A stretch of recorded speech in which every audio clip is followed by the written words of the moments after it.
look weird though. Doesn't matter. Snacks, you're crazy. Suck at snacks. Snacks, you're out of your mind. Losing at snacks. Jose Mourinho for life snacks. Anthony Martial for life snacks. Chelsea 2, Man United Welcome 2. back. Welcome back, guys. International break is over. PFC 268. Match day 9 review. Back with a bang, man.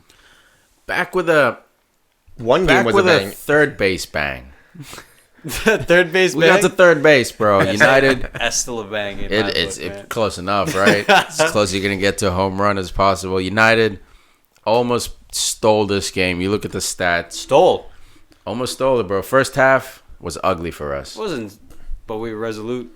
We're resolute. Look, the heart was there. You cannot deny these boys. Man United goes down 1-0 at Stamford Bridge. They have an awful record since Fergie retired at Stamford Bridge. I think Chelsea, historically, Sir Alex Ferguson had a winning record against every team in the EPL, up and down, relegated, didn't get relegated. Only Chelsea was a team that he had less than 500 against. And specifically Jose Mourinho's Chelsea as well. Which is ridiculous. Like, Chelsea's always that bogey team, man. They play in London. Stamford Bridge is a tough place to go all the time. But to come back from behind again, go down 1-0 to Chelsea. To a Chelsea team undefeated. They're title runners. Everyone's sucking Sarri's dick, which is fine. I love the guy too.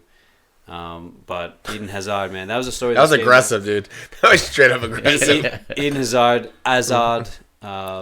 he was the guy. If he's in your fantasy, you kind of kept him. He'd probably get a goal or something. I hope you guys captained him, you bums. I didn't captain him, but I kept him. No, I kept him too, but I'm saying I'm hoping people out Wow. there were just aggressive and captained him. I think I sold him.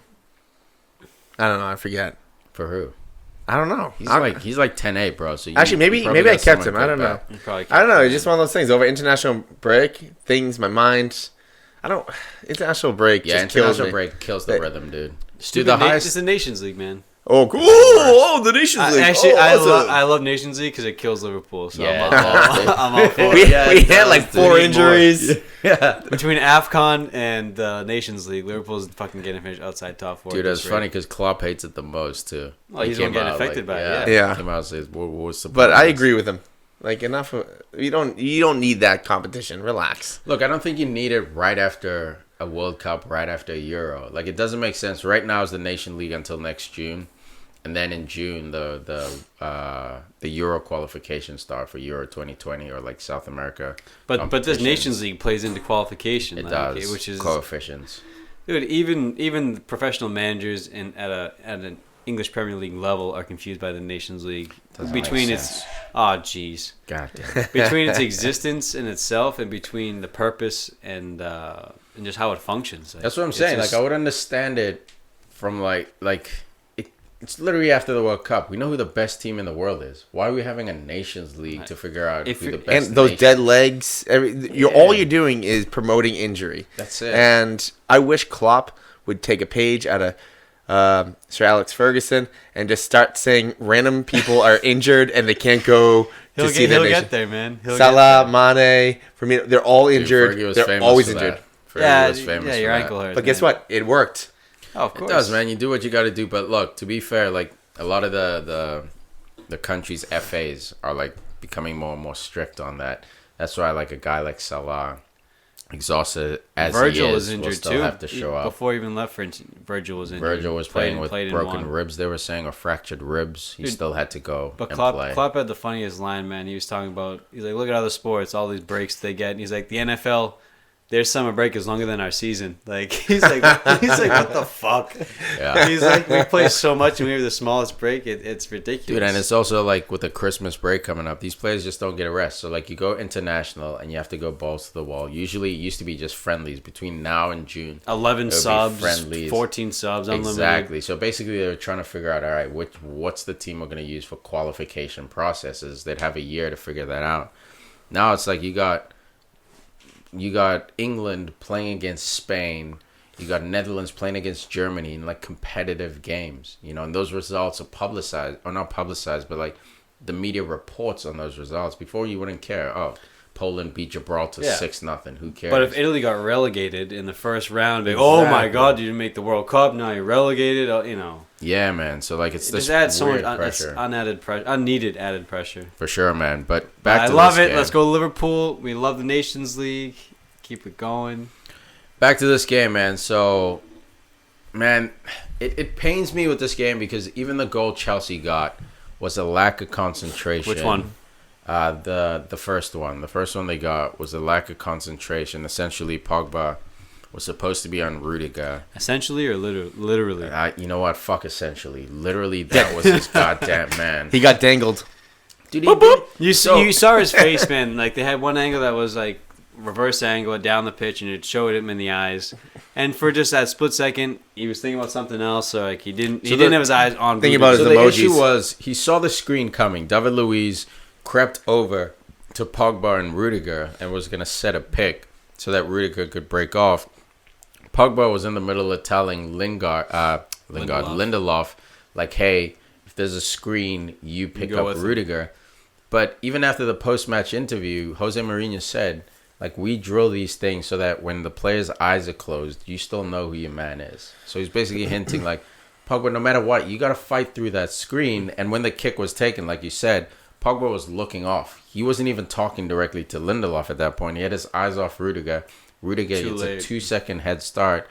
Free header. You cannot give a free header to Chelsea center backs, apparently. Because even the second goal was David Luiz at the back post coming through. Like, and what annoyed me the most was Pogba hopping up and down like that. I think he was frustrated. Like, he was frustrated at Lindelof. But there's definitely some at himself. Like, but yeah, he was pissed. It was weird. He jumped up and down and then said something to him. Even at halftime, he was talking to Lindelof. Yeah, man, but it's like, dude, like, okay, maybe But dude, you saw they were grabbing shirts, like they were marking. That was it. That was the matchup. Like, either way, that was your man. Like, so if you want to pull an audible last second, whatever, but like, you're a leader of this team, quote unquote, right? They say the locker room is split. It's Pogba versus Jose, blah blah blah. Like, to jump up and down like that, like, I don't know. I don't think that sends a good message from your leader. You can definitely yell, but like that weird like tantrum thrown, I wasn't too happy to see that. No, but I wasn't happy to see it either, man. But like you saw, it's not pressure on himself, but it's it is. It's a standard, yeah. Yeah, there's a bit of pressure, but he was upset just in general, like because it's reflected on him, and he was pissed. Like that, I think he was just so angry about it. That's how I interpreted it. Yeah, and a little childish, a little like silly. Like a little weak, almost like stomp your feet, like scream and yell like Rooney or something, like man, flip out. And, like, but like you're 6'3" doing this weird like just stomping the ground. Yeah, man. But like no, at least he made up for it though. He made up for it, man. Sure. Like people say, I had people text me saying like, Martial great game, Pogba not so much. Like, dude, he had a great game, minus that miss on the Chelsea goal. Dude, the guy was everywhere. Well, they expect perfection from this guy. Because of the money, because of the persona that he's created, the marketing part of it, they expect perfection. Same thing with Neymar. They expect perfection. Enough this Neymar stuff, dude. But the thing is, let's not take away from that ball from Chelsea. That thing was put on a dime piece. Yeah, the that Willian cross. Yeah, that was great. But I mean, that's pitch perfect right there. Pitch perfect. This isn't. I'm gonna leave it. I'm gonna leave it. Go Sox. Go Sox. But no, people didn't recognize the contribution Pogba made in this game. It was the little stuff, man. Like he controlled the midfield and for stretches of the game. But dude, his passing, his movement. 96%. 79% passing. I thought it was better than that. But aerial ones 4, dribbles 4. Aerial ones 2. You know, he still had a good game. He wasn't dominant. What people expect from Pogba. Yeah, he was dominant though in a game like this. Like he did take it by the scruff of the neck. Yeah, for certain portions. It wasn't statistically. Yeah, no, dominant. it was subtle. Yeah, but that's why if you watch the game, like, dude, Pogba did have a good game. Dude, the best. Exactly, the highest rated midfielder was Conte, and I didn't see him for the first half. Like, we're looking at who scored right now. The highest rated midfielder on both sides was Conte. I don't understand how they got that. The second highest was Pogba, which that I agree with. Jorginho didn't do too much. Kovacic didn't do too much. Ended up coming off for Barkley. Matic, after that yellow card, couldn't fucking tackle. He had a great game though, man. Like they kept saying his legs look heavy, his legs look tired. I agreed with them, man. Matic usually is, but that he dude fucking who makes those grinded tackles. it out though. Oh no, he did. Yeah. No, there's no doubt. But I was worried, dude. He was a little shaky. So worried, bro. As soon as he got the yellow card early, it's like he knew. It's like I can't even like poke a player. Like I can't stab in. This was the type of game that I thought Morata should not have started. Giroud. Yeah. Because I think Giroud would have done a lot more. He's better in the air. He's able to hold the ball up, allow Chelsea to move forward a bit.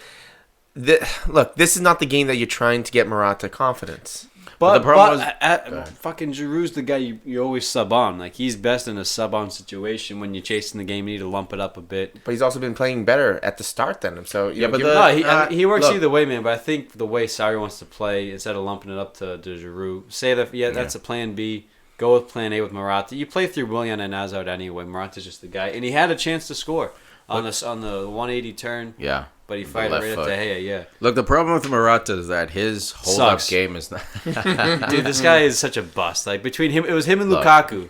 Who's United was going Morata, whoever it was. Yeah, Jose wanted Morata, Conte wanted Lukaku. And they ended up swapping. I couldn't be happier. And imagine if United took him. What would Snacks be saying about him? Oh, my God. Snacks hates Lukaku. Imagine. I think Morata, like, you get those bogey clubs. So when Salah was at Chelsea, he was nothing. He was young, he was garbage. Where Morata popped over there at Juve.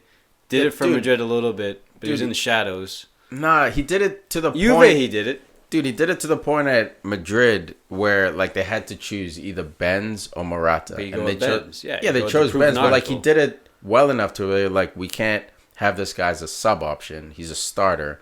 We're just gonna choose Benz. He goes to Juventus, takes Higuain's food out of his mouth, straight up. Like I understand. Maybe at this club, this is a bogey club, or even to go further, this might be a bogey league. Maybe Morata isn't built for the Premier League.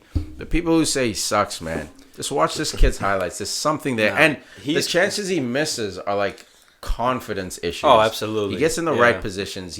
He has shots on target. He just can't fucking finish. Dude, he's so out of form. It's just, that's the word. He's out of form. Because coming in, I was like, man, he started his Chelsea career brightly, man. Like he had a good start. For Conte, scored like 3 headers. His first 3 goals were like headers. Or one-touch finishes. Brilliant. And then and then he missed a breakaway. And it was like, all right, no big deal. And then from there, dude, he's never really recovered. Injuries have played a part. But no, he's quality, man. I like him a lot as a player. I like his style. And he's tall, Morata, too. Man. He can win the headers, but his feet are technically... He's Spanish, so he's got the Spanish technical ability with the footwork. But, dude, he's having a horrid time. It could just horrible time. But, like, you look at... Okay, so you say Giroud probably should have started. I agree with Huss in that Giroud and Hazard have chemistry, and he's a link-up player. So if you want Hazard to be unlocked...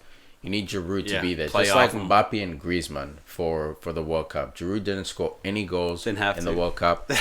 Ask me how many goals he has this season for Chelsea. 0. Fat duck. How many does Morata have? I think Morata has 2 if I'm not mistaken. Hazard's got like 8 all comps, 7 in the league. I think he's got 7 and he's leading the league. So you got to make a decision. That I don't mind. Sorry, the mental decision of playing Morata. You're not going to win the league with only Hazard getting goals. You need a forward to get goals. So he's trying to get Morata going. The issue is that how much time do you give Morata until you cut that off and say, all right, the experiment is over. January? You're not good enough. Probably January. I agree with that. But Giroud... Mitsubishi, he's away. Yeah, never mind. Exactly. Exactly. But I think if you had Mitsubishi, Giroud, and Morata, that's a great fucking triple. It is. Stick Morata in the wilderness for a little bit. Let him fucking build his confidence. Let Mitsubishi work out. Yeah, dude. Because Giroud... He's not like even when he's on, he's not like a goal threat. Maybe when you cross it, he is. But for the most part, he receives back to goal and lays off. Like that's his game, and it's important. He won a World Cup based on that game, so I'm not downplaying that. But at the number 9 position, the most valuable thing are goals. We can sit here and say, oh well, he links up Hazard, blah blah blah. You can say the same thing about Lukaku. Exactly. Like he's not really getting the goals this year either, but he plays a big part in the build-up. Exactly, but you need your number 9 getting 15 to 20 if you want to win the league. Let's talk about the guy who did get a couple goals. Let's do it. This game. He's leaving. The coach hates him. All this bullshit. Tony Martial getting the start the last 2 games in place of Alexis Sanchez. Rashford on the other side. Kind of a quiet start for both wingers. This is Jesus Christ. This is nuts. I didn't even shake it. You guys saw me pick it up. Hey, Tom, this is why we can't have nice things. You know, this guy. I was wondering how long you were going to let it drip for Tom. there. Anyway. I thought it was going to stop. My bad, guys. If you're not watching, I just tried to open up a beer and it just went everywhere, man. It just went all over the floor. It was sitting. Hussy was shaking them over his head like served a me this maraca. beer, dude. was sitting on the ground the whole time. You guys saw. I picked it up. I love how I'm so nice to pick up beers. So I picked up special beers for you, and then I'm the one that was. Actually, I did drop it, but no. I'm looking. That's why it came out of the plastic. Anyway, kind of dented though. Not gonna lie. Oh no, I picked them up bad shape. No, it's me, bro. No, I appreciate it. No, but you know what? They also you opened the can wrong. It's on the wrist. They also have the the nitrous capsule, whatever, in there. So fireball. So it's a lot of little things combined. I apologize for looking at your gift horse. It's all good. You got me a Guinness, and I love Guinness. I appreciate it. No, it's all cool. It's cool. Tom's gonna blame me for that, anyways. Just like the controller, just like the chair. Get back into it. I'm gonna sort this out. Actually, there you go. Boom. I don't know Boom goes the dynamite. Good thing you waited 5 minutes before you gave them to him. I was gonna wait for it to dry, But Tony gives character to the wood. Tony Martial starts this game second on the bounce. Everyone's been talking shit about this guy. He's leaving. He's unhappy. His agent's already talking to whoever. Bullshit. Jose after the game said everything he does, man. Luke Shaw playing out of the best he's played since Southampton, around a bunch of injuries. But Martial, man, last game he played well. This game, 2 great goals, man. He's going to finish. And he was the story of this game. I mean, we should have walked away with 3 points because of this guy. But even when he wasn't scoring, he was involved. He looked dangerous. And, dude, the biggest statement of this game was when he subbed off. Big ass fucking smile, hug from Jose. No one's gonna talk about that. I saw that shit and was like, "Fuck, dude!" He had an inside joke with him. Smile. He whispered in his ear, and that was the first time I knew you fucking tired or something. Ever. Yeah, I've never seen this guy smile. He probably said, "Now I have to say something nice about you." Yeah, exactly. Something, man. But dude, he earned it, and as a player, you're like, "Fuck, that feels good," And Martial came out, so like a gangster. Martial came out, and I don't know if this is just kind of. Circling the wagons. He came out and said, me and Jose have never had what's it called? Beef? Yeah, beef, but like tense relationship. That's because Martial doesn't talk to anybody. Probably not. Yeah, too. So you read the reports and it's like, oh, Jose is victimizing Martial, and he has come out and publicly criticized him. But Martial, out of his own mouth, said him and Jose have a player-manager relationship. It's never been this negative thing. If Jose had said that, I'd take it with a grain of salt. Yeah, right. All right, look, Jose, you're kind of massaging. But when the quote-unquote victim comes out and says that, I tend to believe him. And then Jose as well is like, look, I was hard on him, but because I expected more, and now he's a more complete He can player. do more, yeah. Now he's doing more than he was before. Exactly, so Jose is happy with him. So it's like... It worked. His fucking man management is working. That's it's why not pretty, yeah. That's why you gotta wait long term, man. Everyone's so quick, and the group chats were fucking way too quick to judge. The only thing I ask for is patience, man. Let this thing run its course. Then we'll reflect who was right, who was wrong. Because in the moment, it's impossible to tell. And after the game, again, Instagram post, Tony Martial, pointing to the fucking crest, pointing to the badge, looking at the United fans.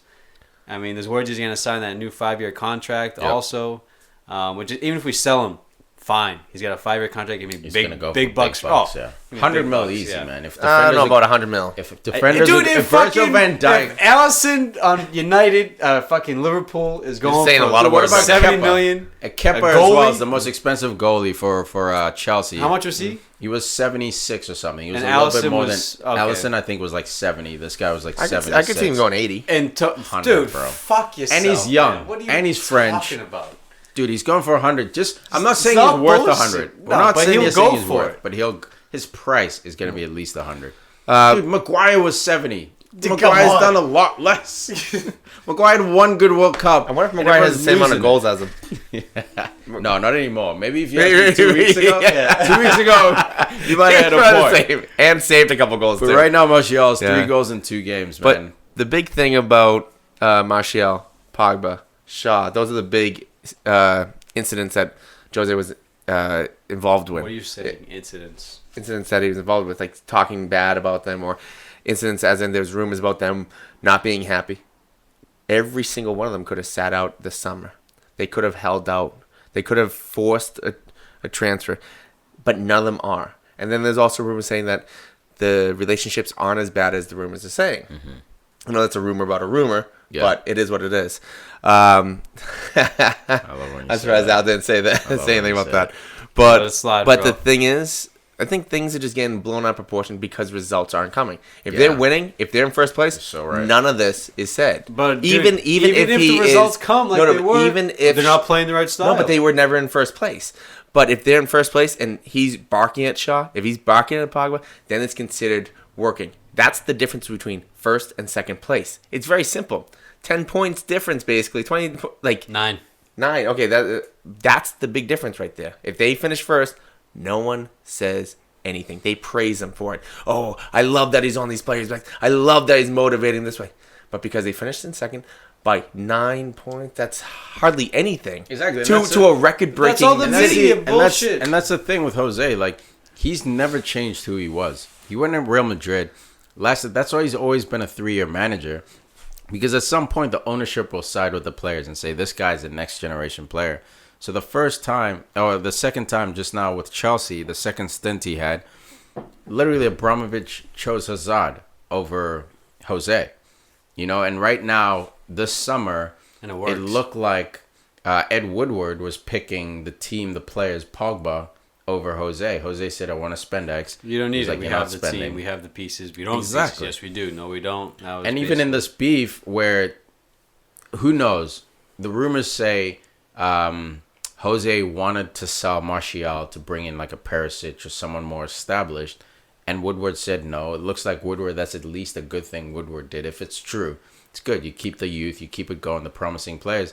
But at some point, Woodward's got to decide, I hired a guy to do a job. I hired a CEO. I'm the chairman of the board or executive chairman, vice chairman or whatever. I hired a guy to do the job. I got to give him all the tools he needs. I mean, they're what, in 10th place, 9th place? I mean, whatever Woodward thought, I'm sure he wasn't thinking 9th place. Exactly. So give the manager what he wants. It's not like you're poor. It's not like you don't have that money. That's the worst part is that, like, you're going to hire a new guy and you're going to give him another $200-300 million to, quote-unquote, rebuild his version of the squad.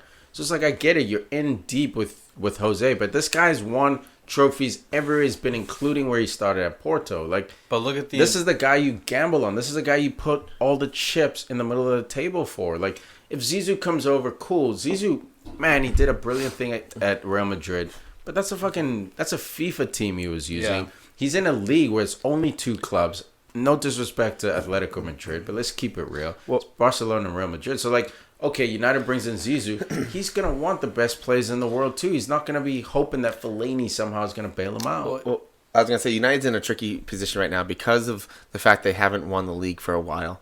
And because Liverpool, Chelsea, City... undefeated. They're coming in pretty hot. Very hot. City's going to get stronger. Liverpool's going to get stronger. Chelsea's going up and down. United's not an up and down type of team. It's either they win or they don't win, basically. They're not going to be all the way up, all the way down, like at Chelsea. It won't be accepted, yes. They're turning into... I wouldn't go as far as saying they're going to be a new Arsenal finishing top 4 every year.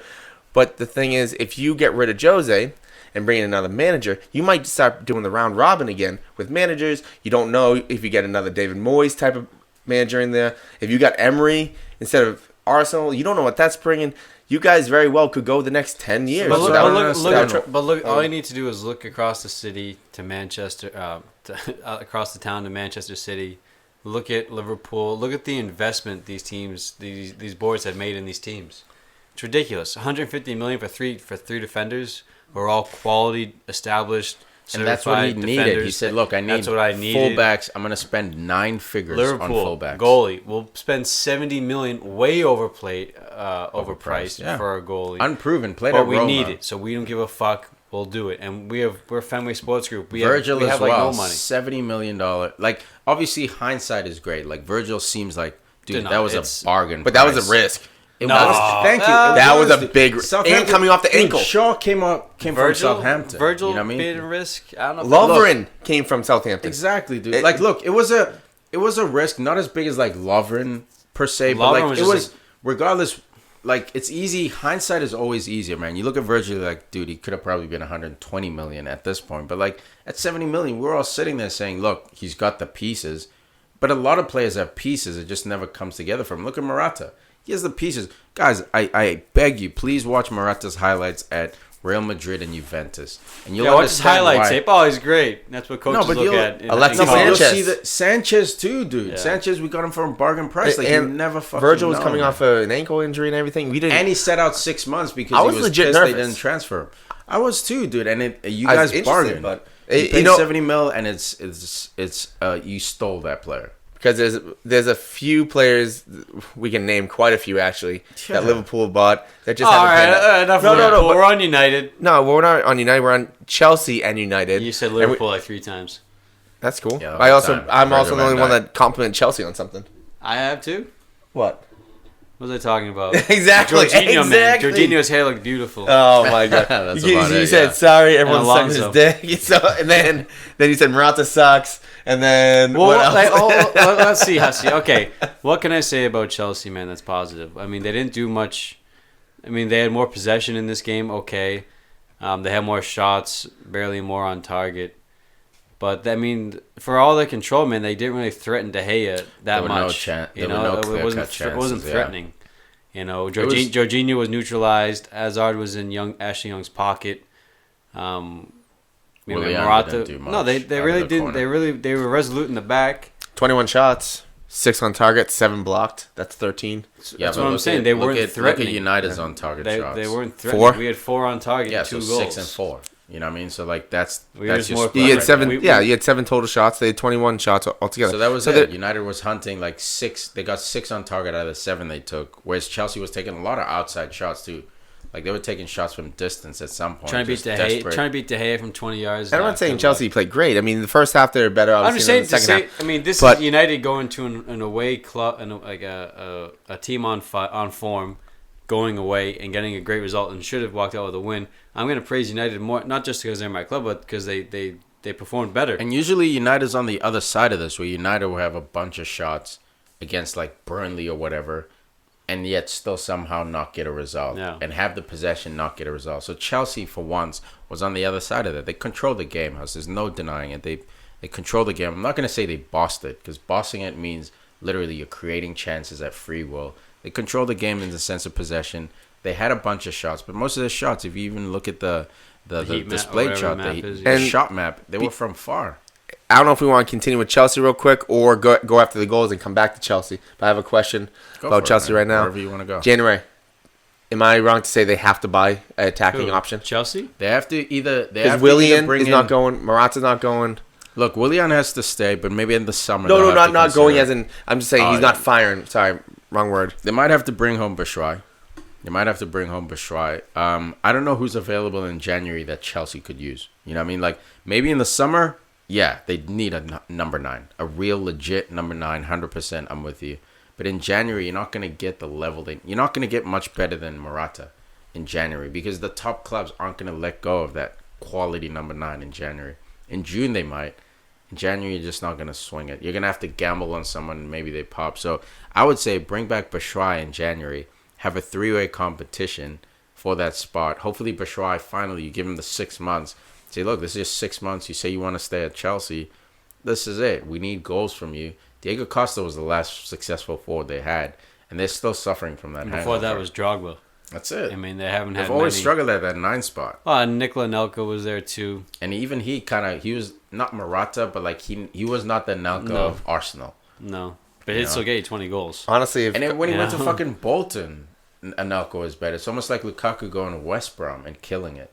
You know, and then coming back to Chelsea, and he just struggles. That's what I was gonna say with Costa. Where if he wasn't at Atletico, not liking, I mean, if he wasn't liking his stay there, if he's at some place where there's gonna be drama, I say bring him back to Chelsea, see what happens. He's gonna retire at Atletico, bro. I don't think. No, I'm saying if he wasn't there, if he was somewhere else where there was drama going on, if he was unsettled a little bit, I say bring him back, because like you say, he's the last forward to actually do his business there. And look, everyone else is pretty much the same with Fabregas, Kanté, Willian, Hazard, the same crews there pretty much, except for one main part. Well, actually 2, Matic. But Kanté kind of covers that, and now Jorginho also helps to cover that. Jorginho's playing the 6 spot. Kanté's almost playing an 8. Man. He is nice, man. They kept him quiet this game, which is man. Dude, if you want, go ahead. I was gonna say, man, Juan Mata.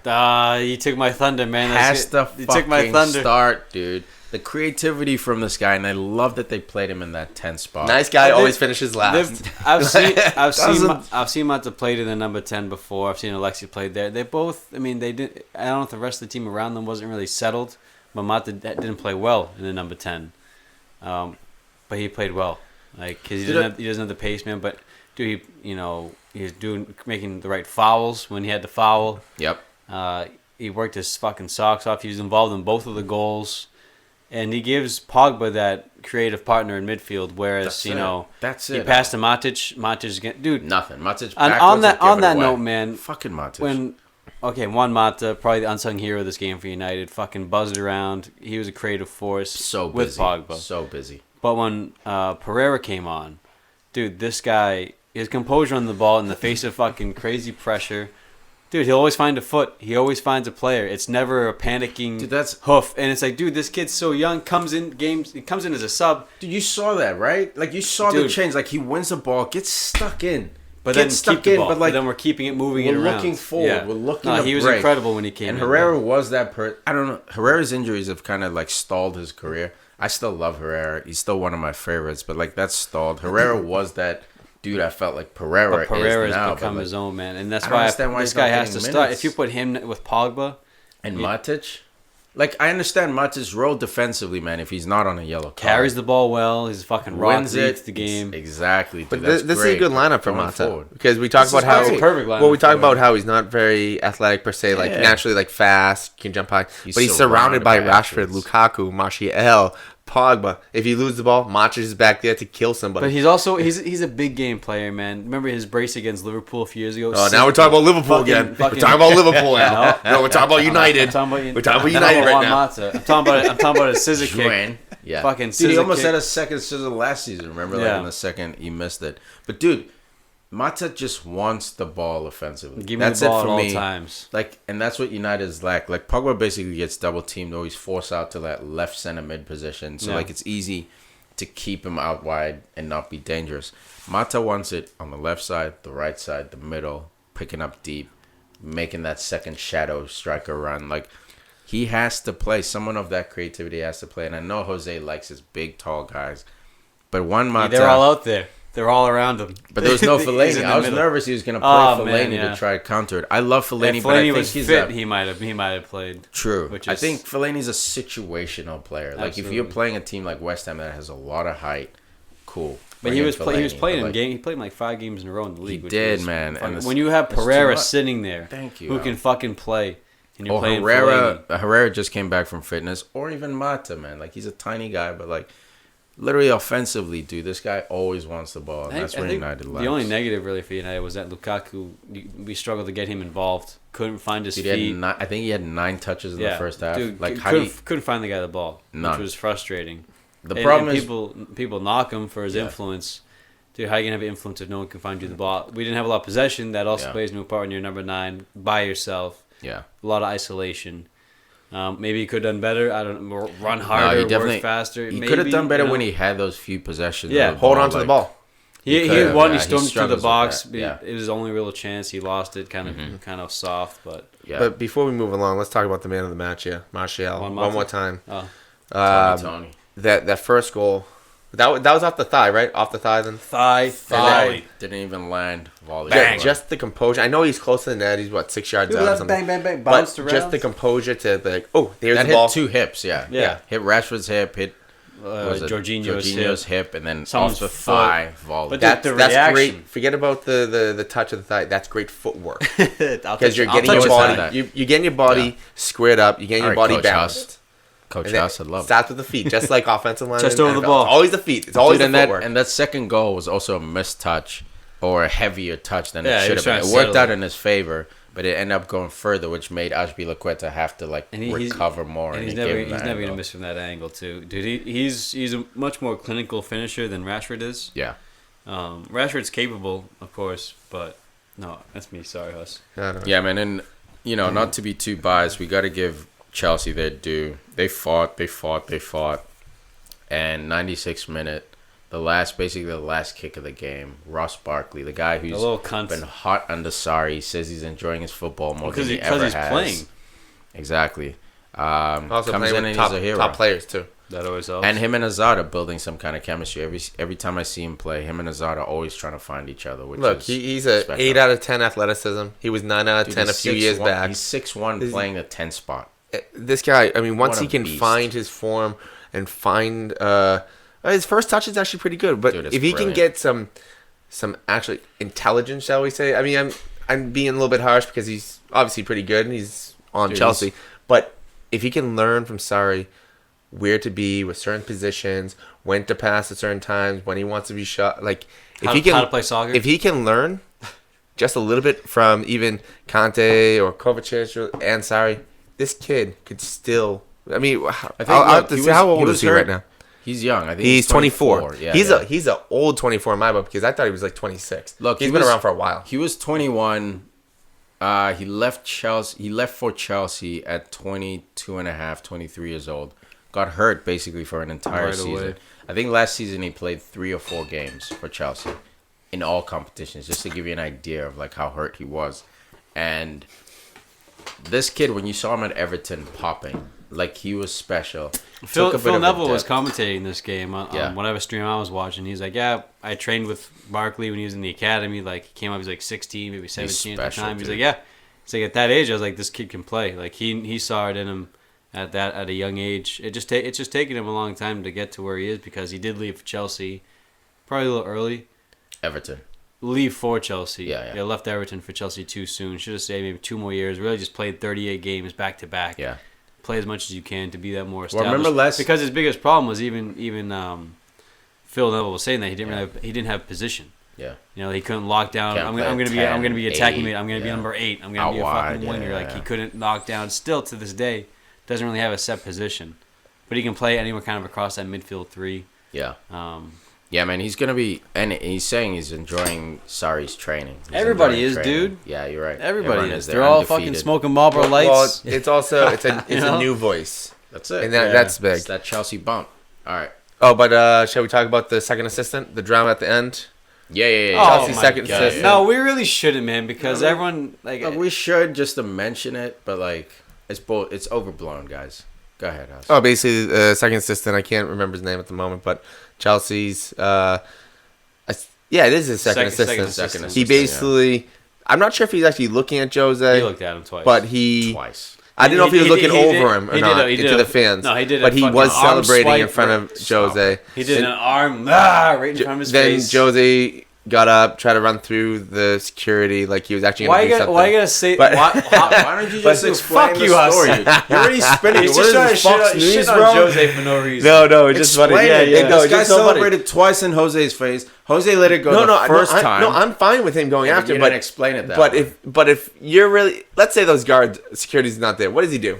Nothing. It's just like when he's. I was gonna chest up, bro. Just because that's all you do. Just like when he was pushing Arsene when he was like 88 years old, because what he's at now, he's like 116 years old now. I don't know. He's breathing dust. Dude, this isn't Roy Keane gonna grab your throat, you know? Dude, he was just gonna chest up, probably low that headbutt action. Like, no one's gonna fight. He wasn't gonna swing at him. We all know that, but like he was trying to confront him. He was trying to say, "Look, you ain't gonna do that to me, bro. I ain't nobody's bitch." That's what he was saying. If you sit down and you take that like a bitch, then you're a bitch. And he let him get away with that first swipe. It was like, he smiled. He even smiled. It was like, you motherfucker, whatever. And he came on the way through. And literally the guy said something. To him, yeah, dude. And it was like, nah, not a second assistant. But they both apologized. Sorry, especially apologized. Said, not both. Yeah, no. Jose didn't apologize. No. Jose accepted the apology. No, sorry, and let's the make assistant. that clear. Jose ain't backing down. And nothing wrong. Jose basically said, he handled it very nicely. He said, look, I've made mistakes in my life, my career, and I like the fact he's like, you know what, I'm going to take that apology. Why not? And Sarri said he's going to handle it very, very hard, because he said basically he would lose credibility with his staff if he didn't handle it correctly. So I don't know what they're going to do with the guy. I don't think he's going to get fired, hopefully, because that'd be outrageous if he got fired for that. Lee Dixon wanted him. I think he just won't be on the bench next game or something, or he might just be fined. A good penalty, I think, for him would be £10,000 fine in Jose's anything charity for Jose.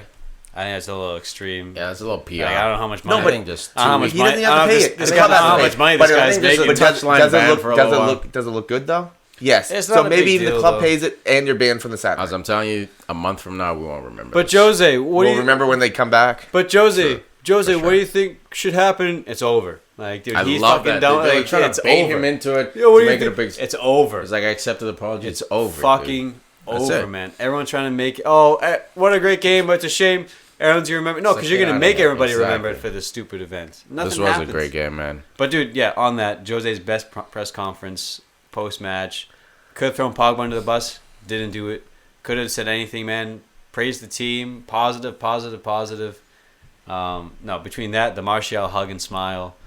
No. He's figuring it out. If only we got the 3 points, man. If only we got the 3 points. But I think the draw with the reaction that Hussey was talking about, I think it's almost better that all that shit happened in the bus-up because it showed how cool he was. Yeah. Like, he kept, after the fact, that is. For sure, man. But yeah, 3 points would have been nice in this one. For sure. But it shows United still got life, man. Like, whether obviously their title hopes are almost dashed. You have them winning the league. I do, man. Is it almost? 9 points? I'd be... Title hopes? Okay, almost? It's 3 games off. It's three. Yeah, 3 games off. Liverpool could drop 3 games. We play City. We can take 3 points off all those teams if we beat them. Or even 1. We take 1 and it fucking closes the gap. Then you hope that Wolves tying City, you hope that happens a few more times with other teams. Maybe Palace, who almost beat City last year, maybe takes it to a draw. So look, I would say almost, and yes, part of it is me having a heart.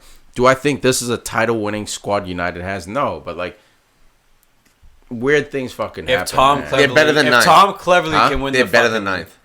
Exactly. That's all I'm saying. Like, so they could. No. I'm saying that. They could look at the talent that they have. Yeah, man. They could get themselves in the mix. But look at that back line. Again, the one thing that Jose wanted was back line, and look at that back line. And I think they're playing good. Yeah, but really, Smalling is playing out of his mind. I love it. He's silencing the critics. Bailly, Jones, and Lindelof are the ones who are struggling. Smalling playing out of his mind. I thought Lindelof was pretty solid in this one. To be fair, I don't think Smalling is that A+ defender. But I think he's like kind of like a Lovren. Yeah, like a Lovren. Like all of a sudden you put Van Dijk and Smalling. That's a fucking lockdown. That's a back defense, line, right? Yeah. So you put either Toby, Bonucci, someone next to him. So there are a lot of rumors, especially in the Serie A, of United going after a defender in January. You're probably not going to get a big name defender, but you can go into Napoli and maybe pick one. You can go into Fiorentina and pick up a defender. So United, quote unquote, just had a £70 million offer rejected, because they see how desperate United is for defenders. So it's going to cost us 80-90 mil for a defender. But it is what it is. Exactly. But how long does Bailly sit on the bench before he wants to leave? Well, there's reports that he wants to leave, but that's all bullshit. He hasn't done enough to earn a starting spot, dude. He's been given a chance to play in your starting spot. So Bailly has a decision to make. Yeah. Am I going to sit here and suffer and try to really break in? Or am I going to go? And if he wants to go, bro. I'm not going to hate on you for that. Like, clearly, quote unquote, it's not working for you at United. I think you should stick it out. I think he has the talent for it. What if just a lack of concentration? January Spurs swap Toby for Bailly?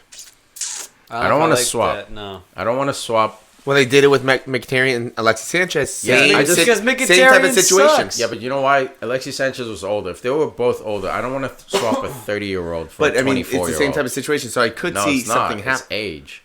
That's the difference. You're swapping. It's like swapping Martial for a 30-year-old attacking player, Perisic. You're losing a lot of potential. If they were both, so Mkhitaryan is like what, late 20s, and Alexis Sanchez was 29. They're both about 30. Yeah, they're both like on, like, what they're about. Like there's not this potential talk. Mkhitaryan's potential. It's done. So like you knew what you were getting. It's like swapping Sanchez for like a 30-year-old player. Tottenham Sanchez, and like. It's just not good business, and United's not in the business of strengthening their competition. They sold Mkhitaryan hoping that they were going to win on that trade. Obviously, right now as it stands, it's a 50-50. No, Arsenal's winning it, bro. By a little bit. He's not even starting. But Martial barely playing. I mean, Mkhitaryan's not even playing either. Yeah, but everyone knew he wasn't a starter going in. Alexis Sanchez Man City was going after Alexis Sanchez. I just don't understand how we're paying this guy nearly £500,000 a week. That's the challenge. Because that's ridiculous. Because he was practically free. He was out of form. Yeah, that's why but he still, was free. How much save on the sell? 500,000 pounds a week for how many weeks? I don't think it's 500,000 pounds. 450. His wages are $450 pounds, bro. That's why it's so ridiculous, man. Even so, that's why I fucking bring it up. That's only $6 million. Even so, right? Oh no, my fault. No, my 25. 22, yeah, 26 rather. Yo, let's get into the next game. I'm sure the fans have had enough of this United talk. Have they though? I have. Have you? Man City 5, Burnley 0. This one, TCB Man City, man. Tired of these guys just walking through opponents, but it's so much fun to watch. Guys, if you got like little kids out there trying to learn the game, the fundamentals, Man City is the team to watch. Pep's system, man, it just pains me that he chose Man City. I wish he was at Chelsea. I wish he was at Tottenham. I wish he was anywhere but Man City or Liverpool. No. I hate Liverpool just as much. Man City and Liverpool, my two hated You know what? clubs. I honestly don't know if he would do great at Liverpool because I'm not sure if the owners would not have been able to spend as much as City. So, yes, Pep would have done okay, but he wouldn't have the financial stability like City has to just go out and buy. Yeah, and also, City had a better foundation with Aguero. The academy, Silva still there too. Their academy's through the roof. It turned out, they've almost surpassed United's youth academy. But yeah, no, the biggest thing, like you said, dude, is the unlimited amount of wealth. You can just splash all that oil chic money wherever you want it, anywhere you need it. Defenders, midfielders, attackers, dude, it's an unlimited supply. That's what Pep Guardiola. That's what the best need. That's what he needs. But I will say, TIki, if you can hear me from the bathroom, Alexis Sanchez making $500K a week in pounds, $450. I'll find a few reports so just so you can fucking believe it. Yeah, look, it was a risk. That's a lot. It's a risk, and I still $450,000 a week. Pogba's getting less than just under 300. Yeah, it was a gamble. It was basically Pogba City. Pogba also cost him what, 90 mil? 100 mil, yeah. 100. So there's half the money right there, and Pogba received some of that money in his contract. So it's not like he didn't receive a signing bonus. Oh yeah. Well, not only that, but I thought him and his agent got like a percentage of his next transfer fees. Mm-hmm. So he made out very nicely too, even if his salary, week to week salary, isn't as much. He's probably made.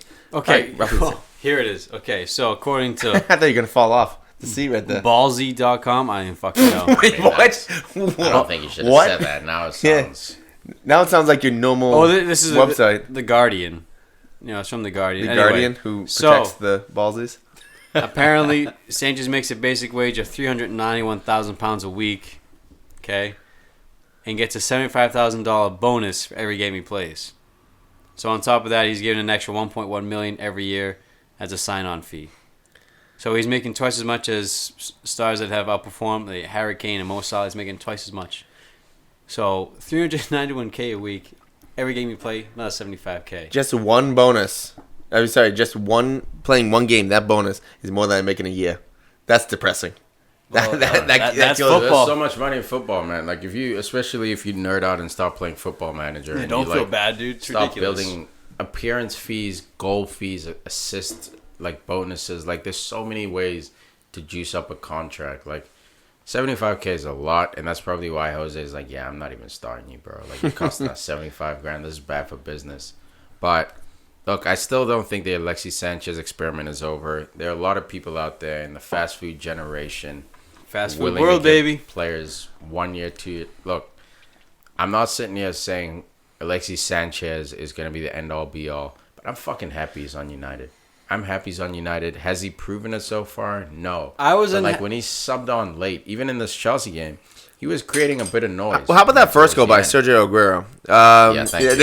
You guys are about to go on and on about United again. No, you're right. Just real quick. Pull me out, Huss. Real quick about Sanchez, final note. I wasn't happy. Note. I'm happy that he's on United, but 10. I'm not happy that he started fucking game after game after game after game, and he wasn't performing. And Jose kept using Marshall's in the wilderness. That was frustrating. But I'm happy that Sanchez can't be mad. You know what I mean? We gave you so much rope to hang yourself. Mad. Yeah, he is, but it's dude, it's not like you got shafted, you got 2 games and you benched. They gave you 6-7 games. 6 months. Exactly, to get it right, and you just didn't. And Martial was suffering for that, and now Martial's doing well. Come on, man. Back to City. Aguero opens a scoring, man. Slack defending by Burnley, dude. They go into halftime 1-0 down. How the fuck are you going to get blown out 5? come the end of the game. Because it's Man City, bro. City always score late goals, man, against teams like this. They'll fucking. You know why? Concentration, man. So you spend. It's that Barca mentality, man. Exactly. You spend 75 minutes focused, working defensively. You get the ball for 30 seconds, and then you turn it back over. Then it's back to that defensive. Your mental is cooked by the 75th minute, man. You just. Because the movement of City is so robotic, and Pep is so focused on fitness and being in shape. It's not like these guys are just skilled players working around you. They're hard-working, skilled players with a blueprint on how to break down teams that pack it in. You look at Silva, man. Silva does this fucking brilliant thing that he's been doing the last few games. I'm sure he's been doing it longer. Good point. David Silva. He's been doing this thing where, okay, so he plays center mid. So Leroy Sané or Mahrez or Sterling will get the ball out wide. And he'll come in and he'll be that first near post option where they'll play it into him. And then the winger will do like an underlap, not an overlap, like running towards the offside line. Will come in basically towards the field. Silva would lay it off. And then the winger can either choose to shirl it or choose to play it back into Silva. And that's how that first goal occurred. If you watch Silva's positioning, they do that 9 times out of 10. So that forces the midfield to basically picking him up. Exactly. That's Pep Guardiola, you know? That's that blueprint attack, man. That's how you break it down. So, like, guys, just watch the City team play, man. They're really taking shit to the next level. Look, hold on, Huss. If you look at the score sheet, man, between all 3 midfielders, all 3 attackers. Front 6. The front 6 had either a goal or an assist or both. Unbelievable. It wasn't just one guy getting a hat trick. It was fucking all spread about. Like, who do you mark in that? Who do you double team? No one, bro. I mean, Sané got a goal. Aguero got a goal. Mahrez got a goal. Bernardo Silva got a goal. Fernandinho got a goal assist. And then David Silva got 2 assists. And then Mendy also got an assist, which is really nice. I love Mendy. I really like him. Yeah, buy one game for fantasy. Too risky, too expensive. I got Bernardo Silva. Dude, it's okay. It's fucking painful. But another thing to add to your point, John Stone's right back.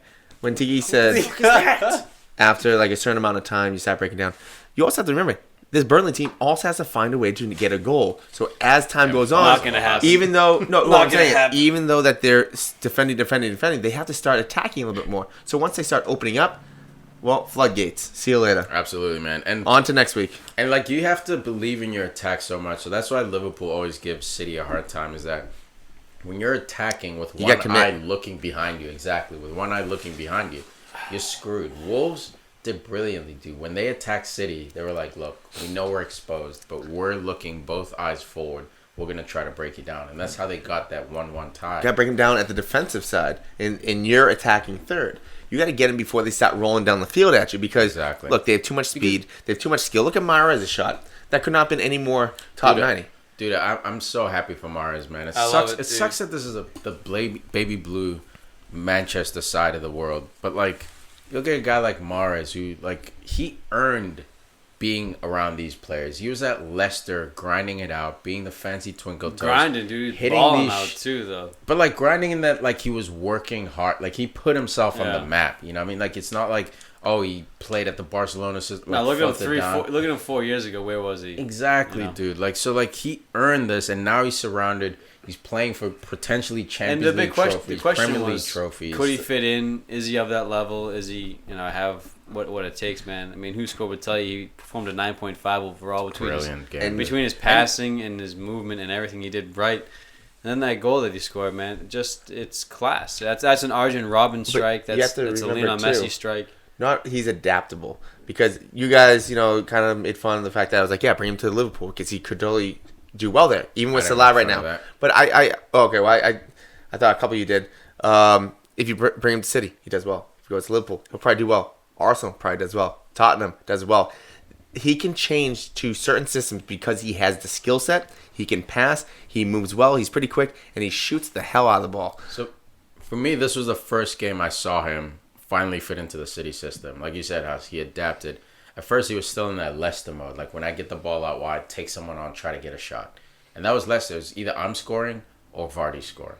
Other than that, like, no one else is carrying this team. So there's that bit of selfishness, not because selfishness is the wrong word, but that bit of pressure on himself to make something happen. This game, dude, barely took people on. He made the right decision every time. When it was time to take people on, he took them on. When it was time to lay it off, he laid it off. Well, when you think about it, man, when you think about it, in a game, it's like, how often do you need to take somebody on? Like, where does it get you? Probably where you would have been without it, or back where you should have been. You know, further back.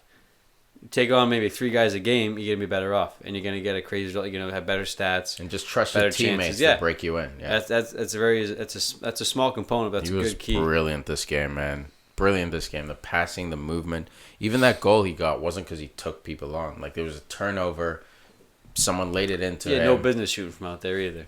Dude, no, he had every business. That was a Leicester goal. I was like, yo, is he back at fucking? Was it 0-0? Were you going for the title? Power? Yeah. Right. Yeah. Dude, I'm so happy. Man, it sucks. Favorite managers at this fucking club. With Sean Dyche? Dude, Sean Dyche, what happened to this defense, bro? Like man. even before this, not even. Apparently, hold on, Ben Mee was a City product, by the way. I found that out. Yeah, Youth Academy. There you go. City. I think he left in like 2009. Yeah, he's not. But hey, I'm saying that's how he came through. Yeah, for sure. I mean, Ben Mee's legit. It's even tough to say Burnley's not playing with heart because it looks like they're playing with heart too. It's just Joe something. Hart? Yeah, he sucked. No, I'm not even saying that. Yes, I know you say the Joe Hart curse, but I don't even know what it is at the moment. What, Burnley? It's almost like they're not getting that 1 or 2 goals because last year they would be able to get 1 goal or 2 goals and sit back. They're not getting that at all. They have no one up top, dude. They have no outlets. That's the first thing. Like the defense is complete. The offense is completely off. So like maybe you get that. They're like West Brom. It's like West Brom now. Yeah. What's his name? Not Damari. Chris Gray. Wood. Andre. Gray. He's at Watford now. He was at Burnley last year. So like they at least had a speed threat to kind of keep the defense honest. Now they have Wood and Vokes. Do you think just a bunch of nobodies? Do you think it's almost that?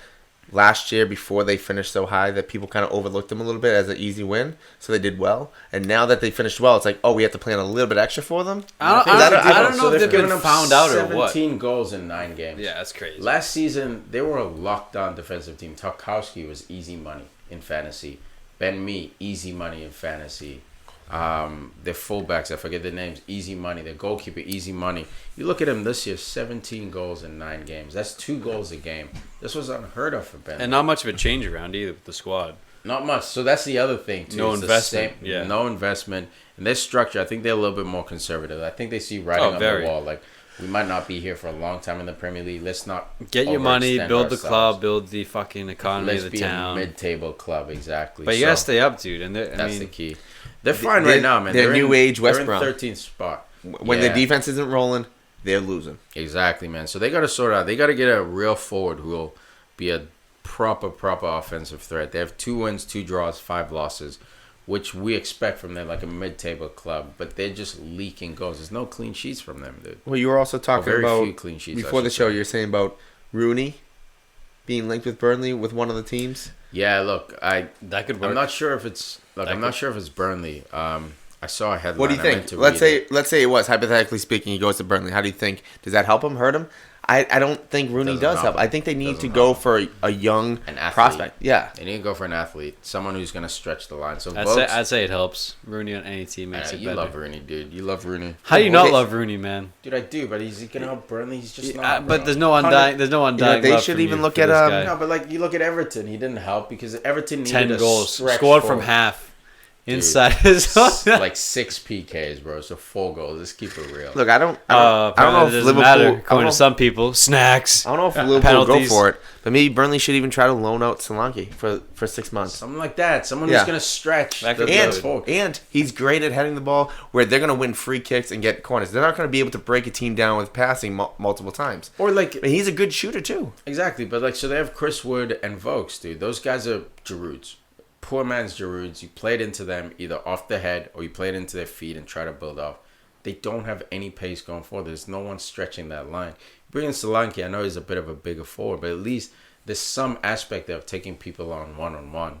Where like Origi, Origi would be a great one. Loan. You played over the top. Is he still alive? I think he's on vacation. They're talking about Jose not giving people minutes. What about Klopp, dude? He loves destroying he plays the same 11 players he plays every week. Oh no, the thing was that they were trying to sell him at no one bought him.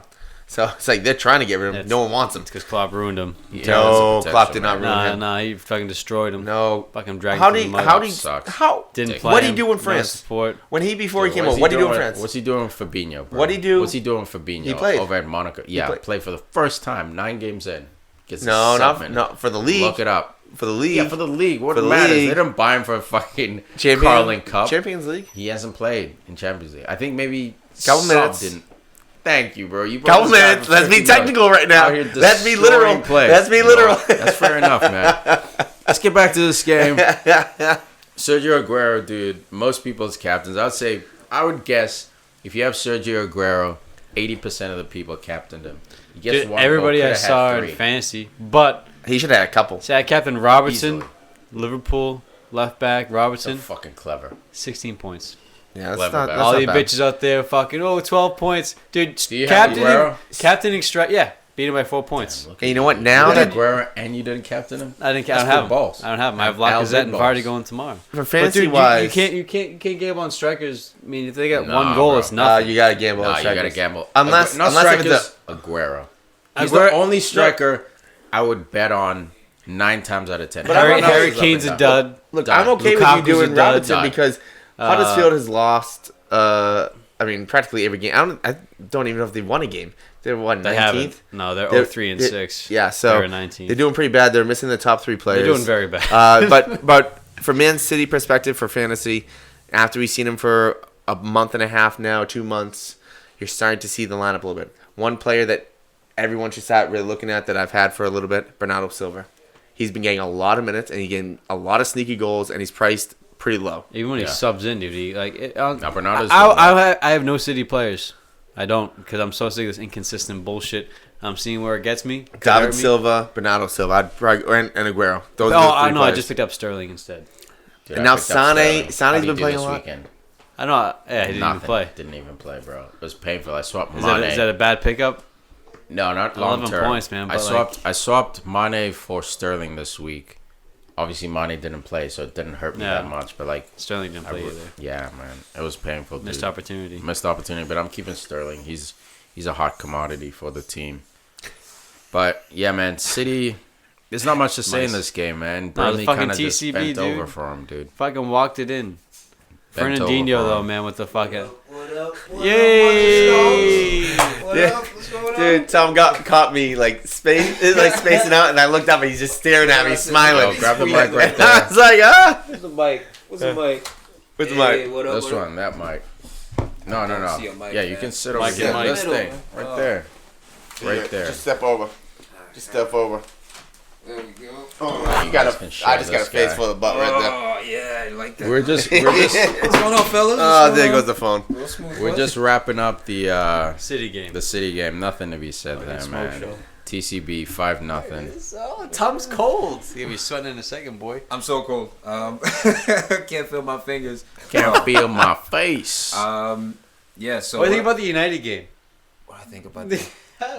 Is that the take? No, we talked about for like an hour. We talked about for an hour. But at least I go back into it. Anthony Martial playing, doing the damn Martial thing. scores again. Doing the damn thing. But as far as this game, this was City domination, man. I mean, what about KDB, guys? When KDB comes back, scary. What happens? No, he's back now. He's not fully fit. Like, that's what I mean. Like, back to like his normal. Look, it was funny, but it was funny because he wasn't back to his normal self. He was making passes, like he was missing like 10-yard passes, and it's like, whoa. He was off base. Like he was, and it's totally forgivable because he hasn't played in 2 months. But it was so weird to see this world-class guy like missing opportunities. Doesn't that show you how He's much not of this just- game he's is based like- on confidence? He's like Tiger Woods when he had that back surgery. Yeah, It's not the same. Wow, it was He's Tiger never Woods gonna when be he the stopped same. banging hoes. Yeah, he Let's got keep it busted real. out. Whoa, Right, yo. KDB, I don't know. He's the polite type.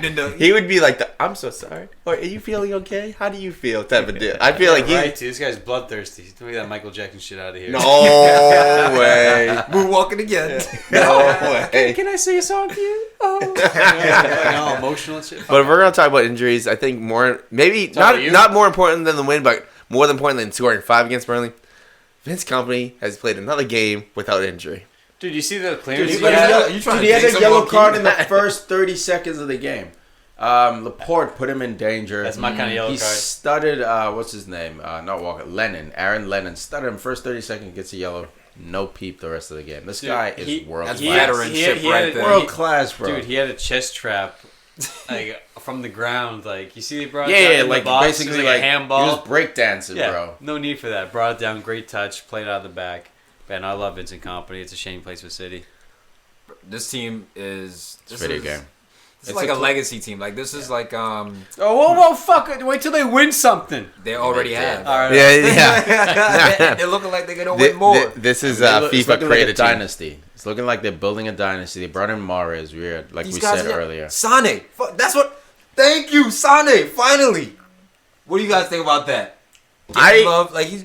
Dude, I He got no work. problem. Dude, Sane has always been talented, man. But like, All right. if the I'm best still gonna youth developing manager in the world says you're not doing enough, I'm gonna believe the dude.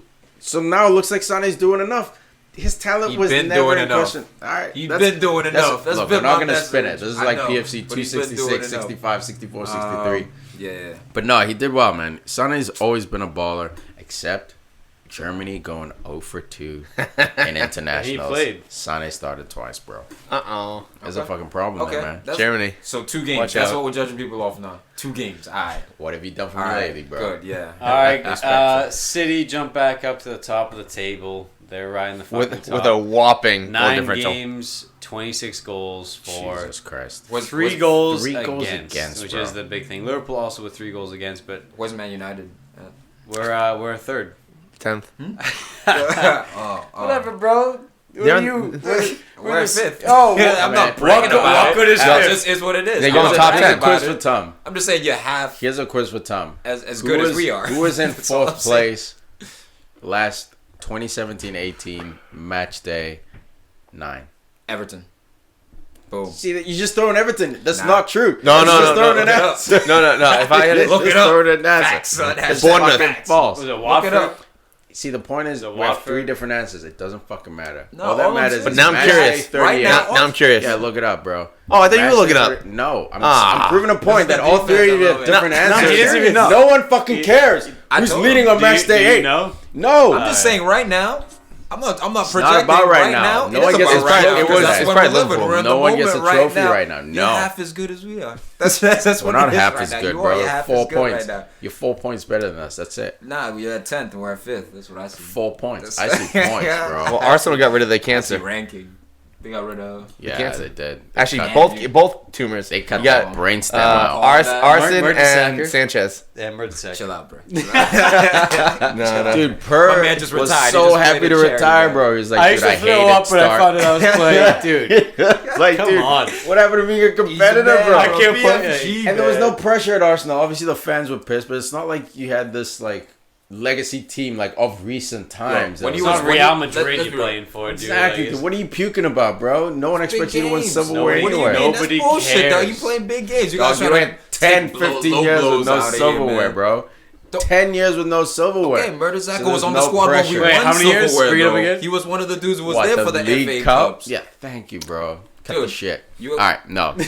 You wanna talk. do- you wanna do this plays Arsenal Arsenal. thing? All You I'm can saying is do it. Mertesacker was puking before the start of games, and that's big My shit. man was nervous. Bro. This guy- Yo, this this guy- is fucked up, man. this When guy's a players have World mental Cup- health shit. You know what I'm saying? Happen. Oh, you No, soft. no. This guy Lennon- won a no, World Lennon- Cup. This guy won a Thank World you, Cup. bro. He's at What the are you top of the puking game. about? Jamie Foxx used to do Now he's it. afraid. That's how people prepare No, sometimes. Some Watford- people. A guy like Aaron Lennon, I'll forgive him, man. That dude really had fucking problems. Had to step away, depression. Cool. But look at Mertesacker. Well, my he man- also disappeared for a little bit. He that's like what- went. no, but bro. that was the issue. Like, Come on, he crazy. had Yeah, If issues. you were the slowest man on the pitch Thank out you, there bro. and you knew you're playing He against tried- Raheem Sterling, I'll be throwing up that shit. Nah, I got diarrhea. he son. belong in the level. he would belong in the All he level. was doing, dropping weight so he could run faster. He was puking because he That's knew he was it, a fraud, strategy, bro. man. He knew he was a Strategy. fraud. Tom, is this How what? about my man Per Mertesacker just retired? He played like that farewell charity Testimonial.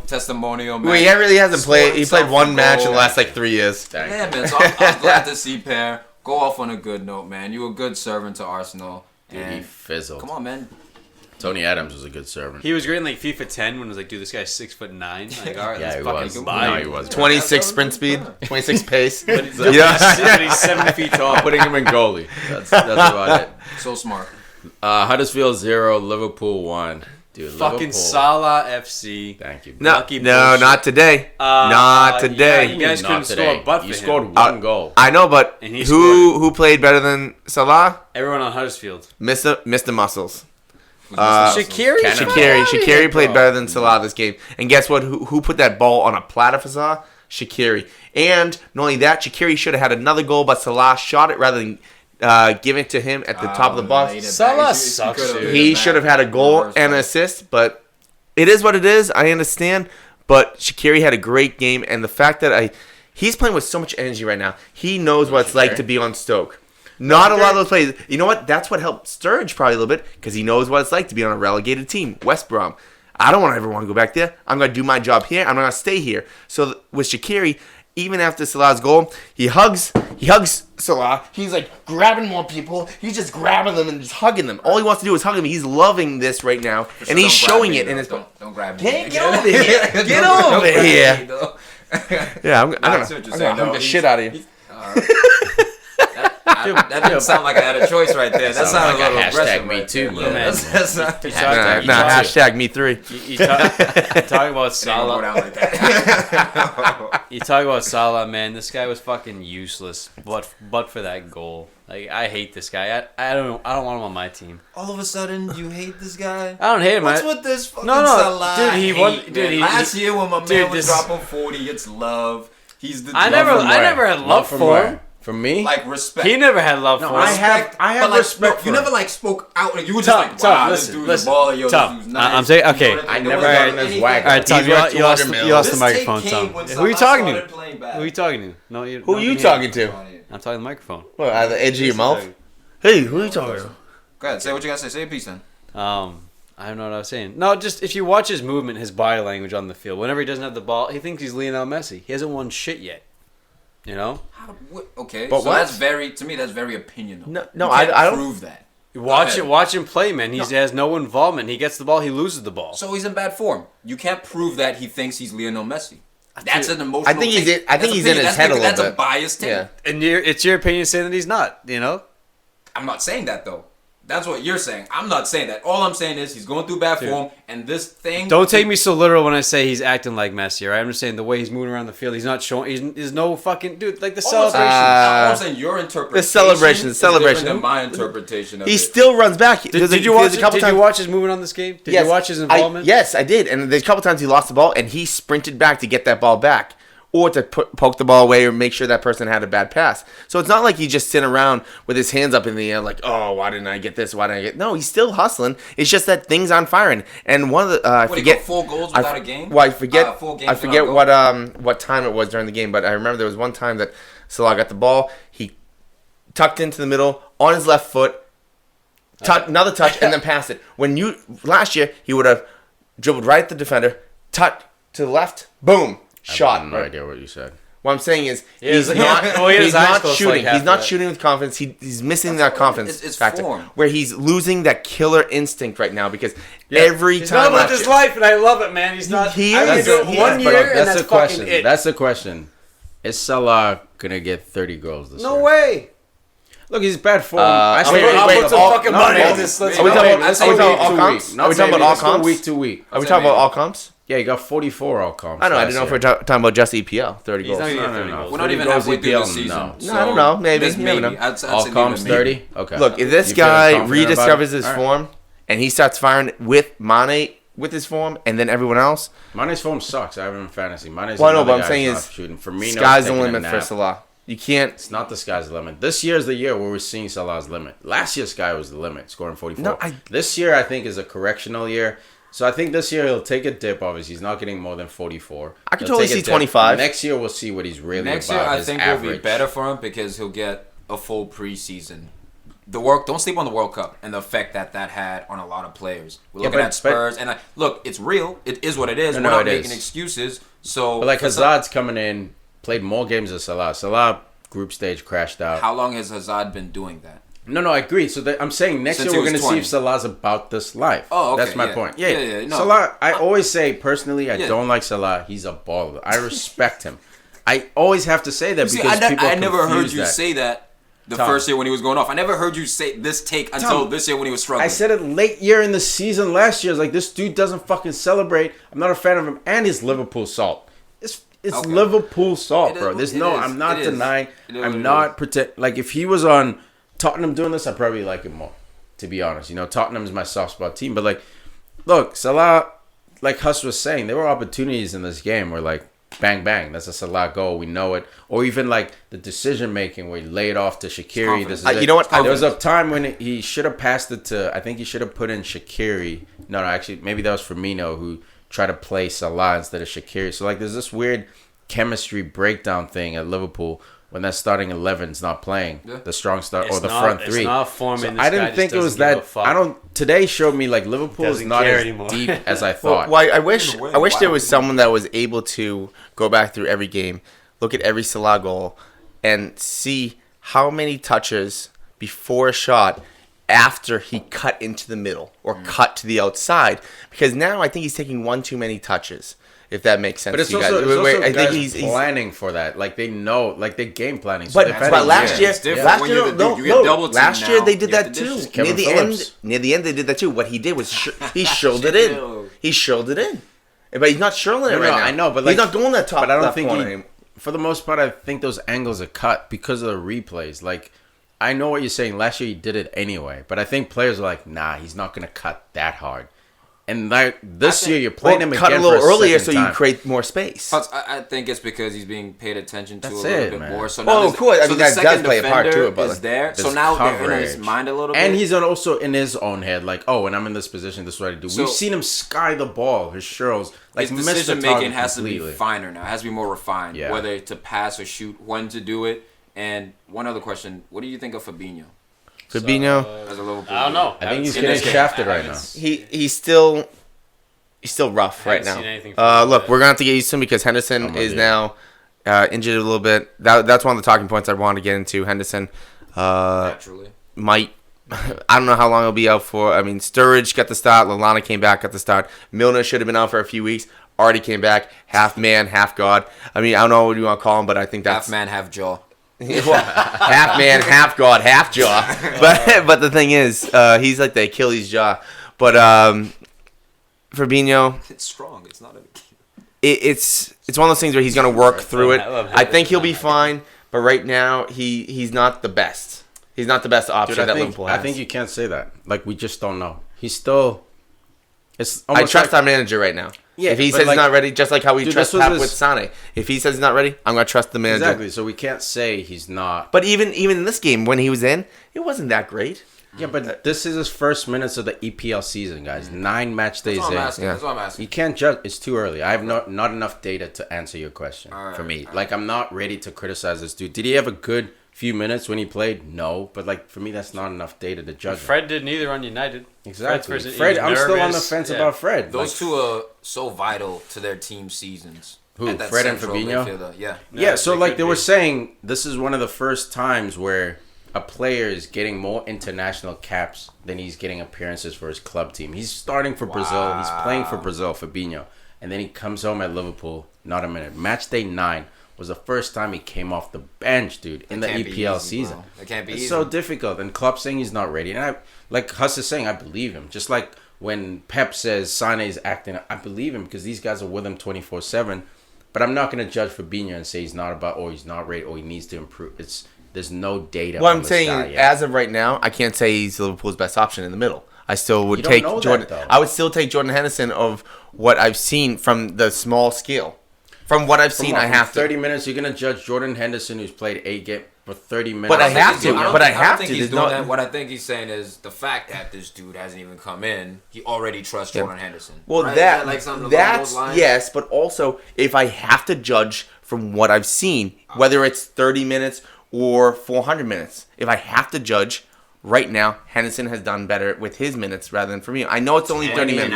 I understand that. Huss's side. Over the fucking cliff. No, why are you so aggressive 20 minutes. with You can't compare a guy who's played almost every minute in 9 games to 20 minutes. I still say you don't fucking know. There's no way you can answer that. There's not enough data. I would say there's still. What is if I have to answer it? If I have to, you don't have. You don't have to. Well, okay, cool. We're doing this because we don't want to answer things. Okay. But my answer is an answer. But I want. If we have to give an ultimatum, like. Huss, there are ties in soccer. There are ties in soccer. Exactly. This is a tie. 3 decisions. Stupid. This should not be. Right it should not middle. be. Forget that. Play till someone wins. Dude, I don't care if it's like 200 minutes in. We're playing. Fabinho can come in, man. He can do what Jordan Henderson does and then some, which I think he definitely can.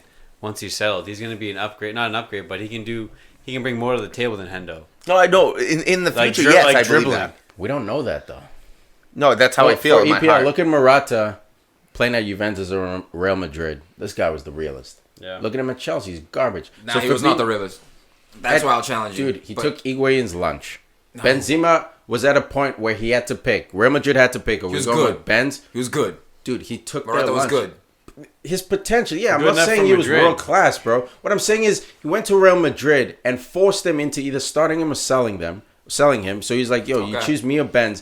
Then he goes to Juve and he takes Higuain's lunch to the point where Juventus had to make a decision. Are we going to back Higuain or are we going to back Morata? Again, he wasn't to the point where he had a bench. Take his lunch means he fucking came in there, kicked Higuain. That's not what happened, bro. That's not how it happened. He played well. They both worked well together too. But like at the end of the day, Juve settled with Higuain. You know, so Morata to me is a player who's always been good.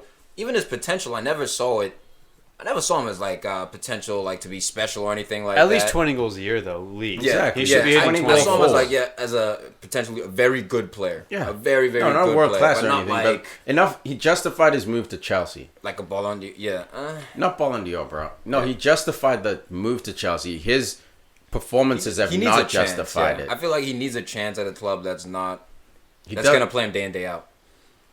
And Chelsea, they're trying, bro. They're trying to play him day in, day out. But the thing is, he's cowish as hell. So that doesn't help his own cause. Like, I think he might have a league issue. Because when he was at Juve, bro, he was putting away the goals. He's not putting away. We're back on Morata. Yeah, how does this happen? I will say, hold on, I want to give some Liverpool some credit here. Rare but deserved. Jurgen Klopp finally changing his tactics. Yeah, he's done it this season. Did against the big dogs. He's realized that you can't go fucking balls to the wall for 90 plus minutes and win silverware because he hasn't done it yet. You burn those teams out, you burn out the legs, injuries mount.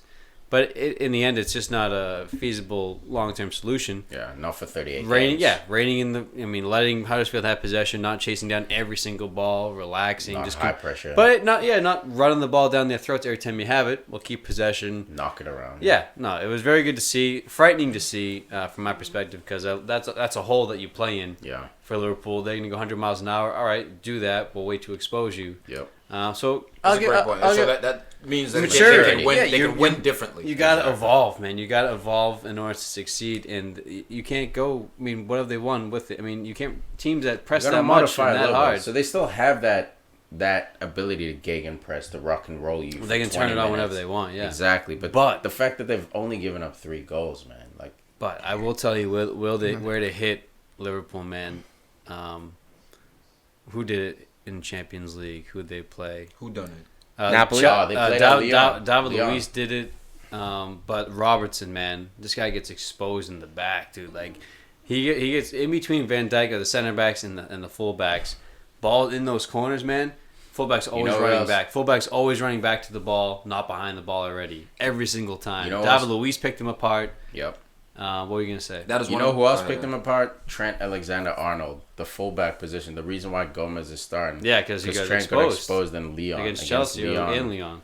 Yeah, against Lyon. I don't think he started. He might have started against Chelsea as well, but I think you guys he's talking lost about the his through position. ball in between the fullback and the center back. Yeah, the fullback and the touch line. Into that corner towards the corner. No, sorry. The center back and the touch line because the fullbacks bomb on. So as soon as you win the ball, especially the Marcelo center back hole, comes out, that space, the Marcelo hole, and then they like to attack with both fullbacks because they're used to be rock and roll. Yeah, so that's why Trent Alexander-Arnold has lost his starting spot because he got exposed in Champions League. And maybe Chelsea as well. He got exposed. That's one of the. And he's a young kid, so like obviously. Well, this is why I think fullback is one of the hardest positions to play in the modern game because you're expected to go forward, but seriously, the physical ability it takes to track back all game, it's somewhat unrealistic. Like if you really want to look at like what a human can do. But the best teams find a way to play within those realistic expectations. So you look at City, obviously Walker and Mendy bomb on, but like they rely more on Sané and Sterling last season. I'm talking about Sané and Sterling to create. So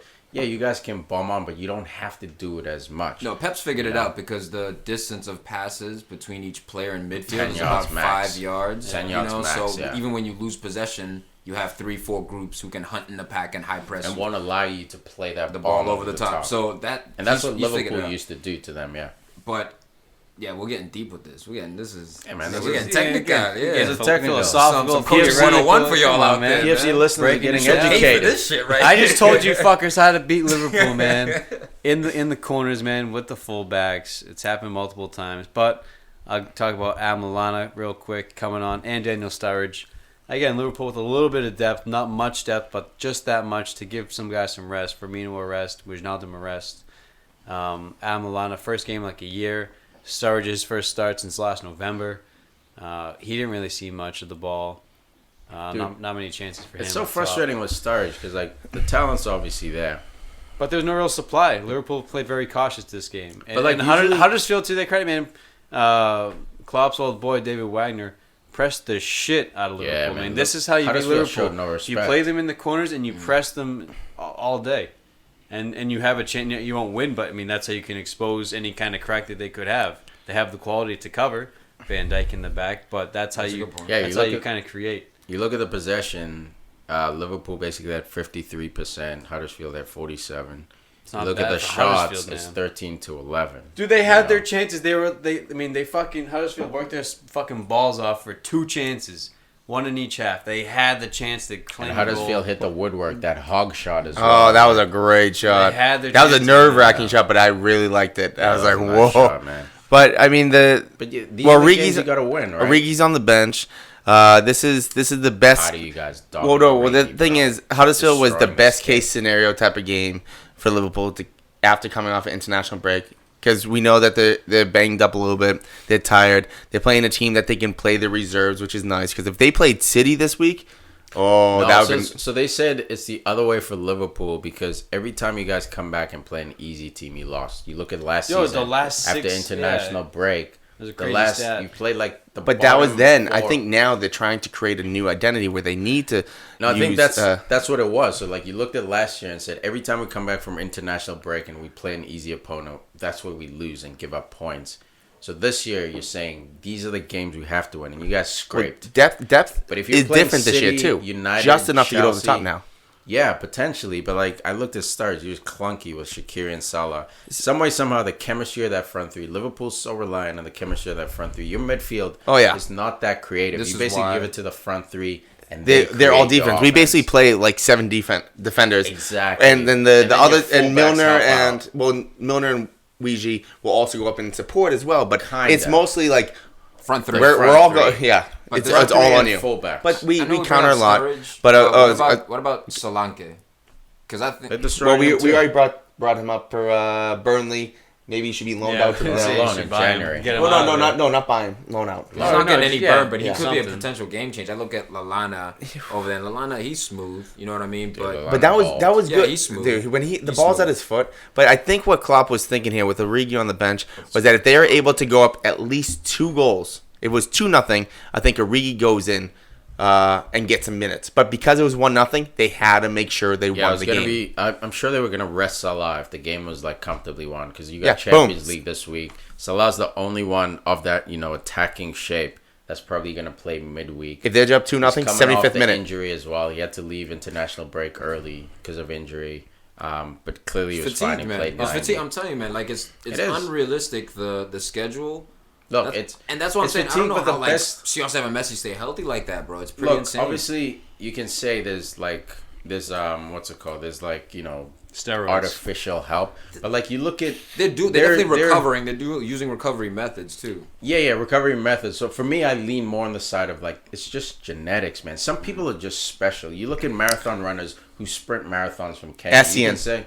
Look at Ibrahimovic versus Michael Owen or Owen Hargreaves. Like their knees just fell to pieces. hamstrings could never recover. Ibra, knee injury at 36, recovers. James Milner. Genetic.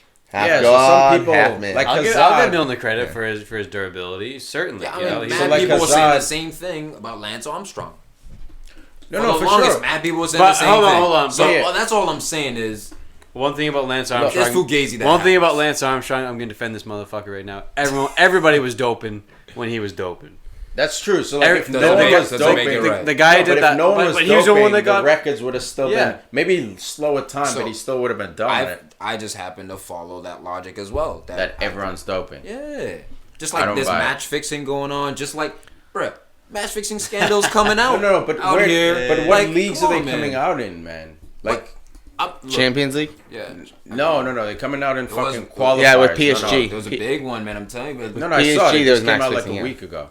All I'm saying is this shit happens, guys dude. playing PSG. This shit happens. Oh, yeah, that's what it was. Yeah. It wasn't PSG match fixing. Yeah, because of the 5-0. Some dudes, it's not even just like, oh, I'm taking it so I can be the best player ever. Some dudes are older dudes who get injured, and they're like, I know this injury has taken me down a level, and they consider, not all do it, but they consider like coming back.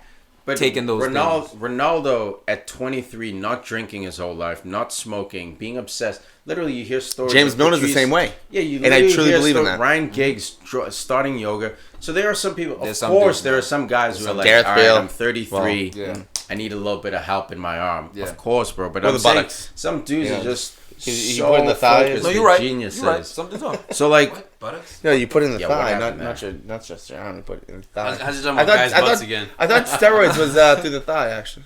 I don't know. No, man, it's wherever there's actually, right? No, it's under the fingernail. Urethra. Wherever there's thick muscle tissue. So you can put it in your shoulder, you can put it in your ass. Put it in your ass. That's cheap. Huss packing it for Lindsay, yo. Yeah. This man doing bicep curls with his dick. I do push-ups. You planking with your dick, bro. Yeah. Get that plank on. All right, let's keep it moving. Liverpool, obviously, this year, they look legit, man. They sorted out defensive woes, goalkeeper woes. Last note on Salah, man. I will bet you guys, I would love to make this bet with any of you, that he will not score against a top 6 club this season. Holy I shit. don't know about that. I don't know, bro. Bro. Tom's looking interested. I'll say $15. Now I'm going to let this happen here. Oh, yeah. I'm going to let this happen. Liverpool. Who wants? Oh, Hussy's in on it. Huss, come on. 3 meatball subs over what's the time interval here? We got a month, you know? I'm just saying, man, this guy doesn't have the fucking fire in his balls. Like, this guy's not about it, man. Wayne Rooney, maybe was the most skillful. He scored against Chelsea when you needed it to happen. You know what I mean? Like, Salah didn't do anything last What about the World Cup? Dude, Ashley Young pocketed him in 2 games. Yeah. Put him in his fucking pocket. If Ashley Young, a fucking failed winger or converted winger, can put you in his pocket. Honestly, I don't give a shit whether he scores or not, as long as we win. Hey, man, what do you So think you about take the the bet? statement, though? Is this a true statement or a false statement? You're going to let Al punk you out like that? $15. A burp is not an answer. I know. I'm trying to think. It's Salah top 6. He's got he played. Well, who's top? Who did he play? He played Chelsea already. So like what? There's 12 games. I can totally see him scoring against Arsenal. I mean, Arsenal's top. Besides ours. Top 5. I said No. top 5. All right, top 5. No, I don't want. I can't. We all top 5. We're 5th right now. What are y'all talking about?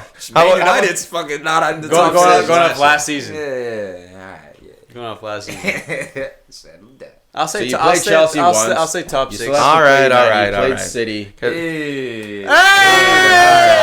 Money's on the table. If that happens, Salah's not about this life. He's still a baller. He's good. Oh, bro, you're the one who always defends that. No, bro. That means he's not about this life. No. Yo, because what if he gets 2 assists? No, I'll tell you this right now. It does not matter because I remember when Zlatan came over, I was doing a whole chart saying that he wasn't going to score against top 16s. And he did. And these guys were like, that doesn't matter. How many top forwards actually score in top 16? That's what I'm saying. Because That's what I'm telling it's about you. getting the points. It's about getting draws and then beating small teams. He scored against 2 big. I know, but you guys said it didn't matter at that time. I remember that. But Aguero doesn't do it either. Look, my fucking So why does it matter for Salah? No. Why is Salah not about the life that Aguero is then? I don't know what you're talking about. They just competed against themselves. They just debunked themselves. They just debunked themselves. They're basically drilling holes in their own boat. Hey, I like sinking. You know what? I'm just gonna jump in the water. You guys are trying to explain. Hold on. Let me clear up what I said. Oh my God! Sink or swim. I'll tell you what. It's in the pool. It's not on the pool. It's in the pool. So my Aguero reference. Stop touching the table with your touchies, Hussy. When I was talking about Aguero not scoring against top six, that was in regards to that season that you're comparing Ibrahimovic's record against top six and making a huge deal that he wasn't scoring against anyone else but these teams in the mid-table, everyone else but the top six. Ended up getting goals against the top six. Aguero that year was pretty much the same exact records. Would you spill beer in your fucking laptop? No, do you see that? With both formations, because the Huddersfield has what I like to call the umbrella, the 3-5-1-1. So it looks like an umbrella or an arrow. But also, if you turn who scored up with the 4-3-3 of Liverpool, it looks like a flower. Hussy's been drinking, everybody. See down here, and then like the stem, and then the flower. All right, Tiki, you had something to say. Look, do you not see it? Do you see it? You see it now. But the listeners don't. That's why I told him where to look it up. But yeah, no, it looks like that's what I see. This life, that's my life. That's what I see. I see it. Hussy, zip it. I mean, about this life in the figurative sense of like, is this dude going to Real Madrid or Barcelona next? You look at Hazard. He's about this life. Had a whole World Cup. Mahrez is even about this life. Probably took a year alive. Look, Mahrez. I don't know if he goes to Real Madrid. I could see him being a Hazard. I could see Salah being a Hazard where it is.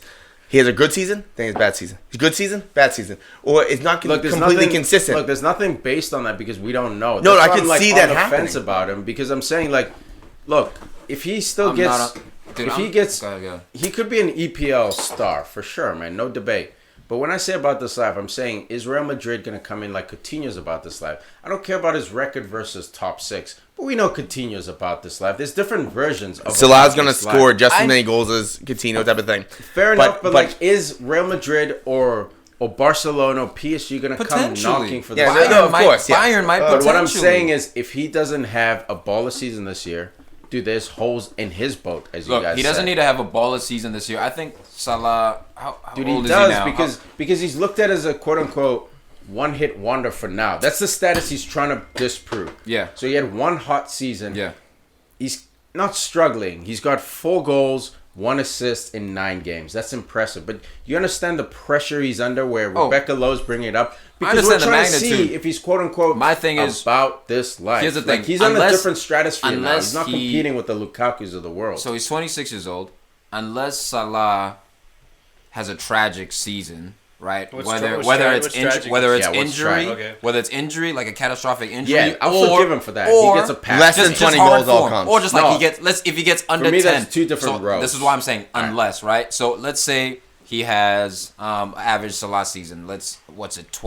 25 goals, all comps. And then let's say 15. He's only 26 years old. So I think now the third year that you were talking about earlier. That's the question. That becomes the year where it's like, okay, now in terms of his quality, can he go to Barca, Bayern, Madrid? I already believe he can because of not only his technique, but the timing of his runs, dude. I understand that, but his composure. So when he gets around quality players like that.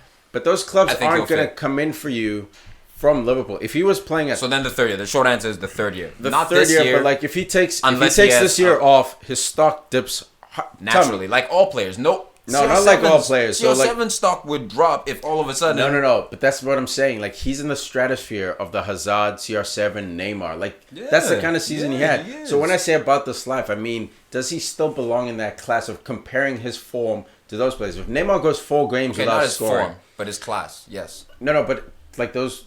Not like your... Form's temporary, though. Agreed. So if Neymar goes 4 games without a goal, all of a sudden you'll see rumors saying, well, Real Madrid's looking at Mbappe, who scored 4 goals in 13 minutes. You know what I mean? Like, when you get to that level... I know. You can't afford to have bad form. Like, at that level, there's no such thing as form anymore. You're scoring every 2 or 3 games. No, but there is, though. Because at Messi and Ronaldo level, there's no such thing as bad form. Those expectations Messi, Ronaldo, Neymar are different. And now Hazard is in that class now. Yep. Hazard just joined that class. There's 4 players at that class. Right there, I disagree. Because Hazard? I don't think we expect Hazard to score every game. We do if he wants to go to Real Madrid. If he wants, well, but do like you guys this expect season, Hazard to score every single game he plays in? Dude, I expect him to be effective. Do you expect him to score a goal? Dude, I do, man. You come in saying Hazard is an automatic goal. Hey, dude, every other game, every other game. Yeah. Messi, Ronaldo, every game, okay, you're a goal. But Neymar, I don't expect that from Hazard. Neymar too, though. Neymar, every other goal, he's in the. Neymar, I expect either a goal or assist. Yes. Hazard's the same fucking thing. Hazard's the top goal scorer in the Premier League right now. He's hot. I've also seen him go with Chelsea and finish 10th and be shite. Well, Hazard's always been about consistency with my thing with him. Always been about consistency. His potential, we all see it. That's why when we can talk about potential for days. Absolutely. So I'm saying, like, when you're looking at Salah, now we're comparing that level of potential. You know what I mean? Like, his potential could be a Ballon d'Or. Salah and Hazard, those two to me do not belong in the Neymar, CR7, Messi conversation. They're not there yet. But Neymar is also at PSG in a weaker league.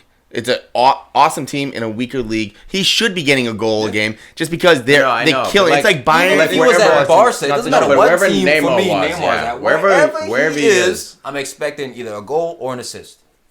Yeah. For Brazil, for whoever. But that just brings up the conversation again. I hope Neymar finds his way to England just so we can see what he can do. Just won't. He's gonna be Messi. He's gonna be Messi. Just won't. You think you'd be? That's the thing. Like Spain next. You think you'd get beaten up? Italy. You think you'd get beat up? Yeah, maybe. Who knows, bro? Like they say the same thing about Messi. They say the same thing about Pep coming to the English system. Like you never fucking know when guys are gods. Like Messi is a god. I'm not gonna disrespect him and saying if he came and played against Bournemouth, he'd get kicked out of a game. You see him getting ripped down. You see him like he's not a diver kind of guy. Neymar is slowly starting to knock out that diving bullshit out of his game. That World Cup stuff. Everyone's going to base him on that. And I love that he caught heat about that because he's got to knock it out of his game. CR7 did the same thing. When he came to the EPL, rolling. Maybe he wasn't rolling, but like he was diving, he was crying, he was lucky yelling. He had teammates in the locker room. To give exactly. But Neymar has the country behind him. He has teammates around him who are going to look at him and be like, dude, you're better than this. The world really turned against him. People the world turned against him. They use Justin Bieber as a verb for diving. Dude, they pulled it against Richarlison in today's game. They're like, oh, it looks like Richarlison's been watching his countryman Neymar. And I'm just telling you about Boston, Massachusetts. I'm coaching kids, and I hear coaches making those jokes. I hear kids making those jokes. So that's not good on any professional player. That's coming from the World Cup, though, where the whole world was watching. So I think that's where you see where his mental's made of. Is he going to continue playing that way? Or is he going to be like, you know what? I'm not that soft. I'm better than that. There's an in-between. You don't have to be all of a sudden the superhero getting kicked and running. Like, Ronaldinho ran through a lot of tackles, but he went down when the right time was to go down. Messi does the same thing. There's an in-between. You don't have to be a superhero. I want him to come back. But I love Ronaldinho. Dude, get this guy a water. Get me a beer. No, but Liverpool, like we've been trying to wrap up, getting it done here, man. These are the important games to win. Tied for second, man, but they're trailing City on goals, which is ridiculous. By a lot, by like 10. Because Salah's not firing, man. 4 goals, 1 assist in 9 games. Mane's not firing either. But you know what? Hey, that's the thing. Where Mane was, but now he isn't. Salah isn't, and yet they're still in this situation where it's second place just on goal differential. That's a good situation for Liverpool. Because if these guys start firing, because look, Man City's firing right now, even without De Bruyne. But if they start firing, this team, the goals, the assists, is going to get the crazy. And the defense locked down. You give him 3 goals in 9 games. It's fucking nuts, dude. Over the long haul, crazy. I think Klopp is going to have to trust some of the youth a little bit more. Like, he's going to have to play him a little bit more because Liverpool doesn't have that depth.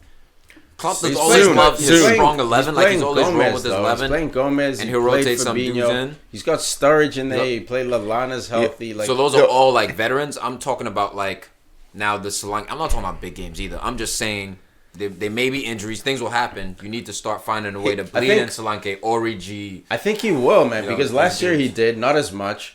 But, like, last year he did, man. I think he did. I think he will. Do it this year. He has no choice. Do it this year. How's he going to wrap this up for us?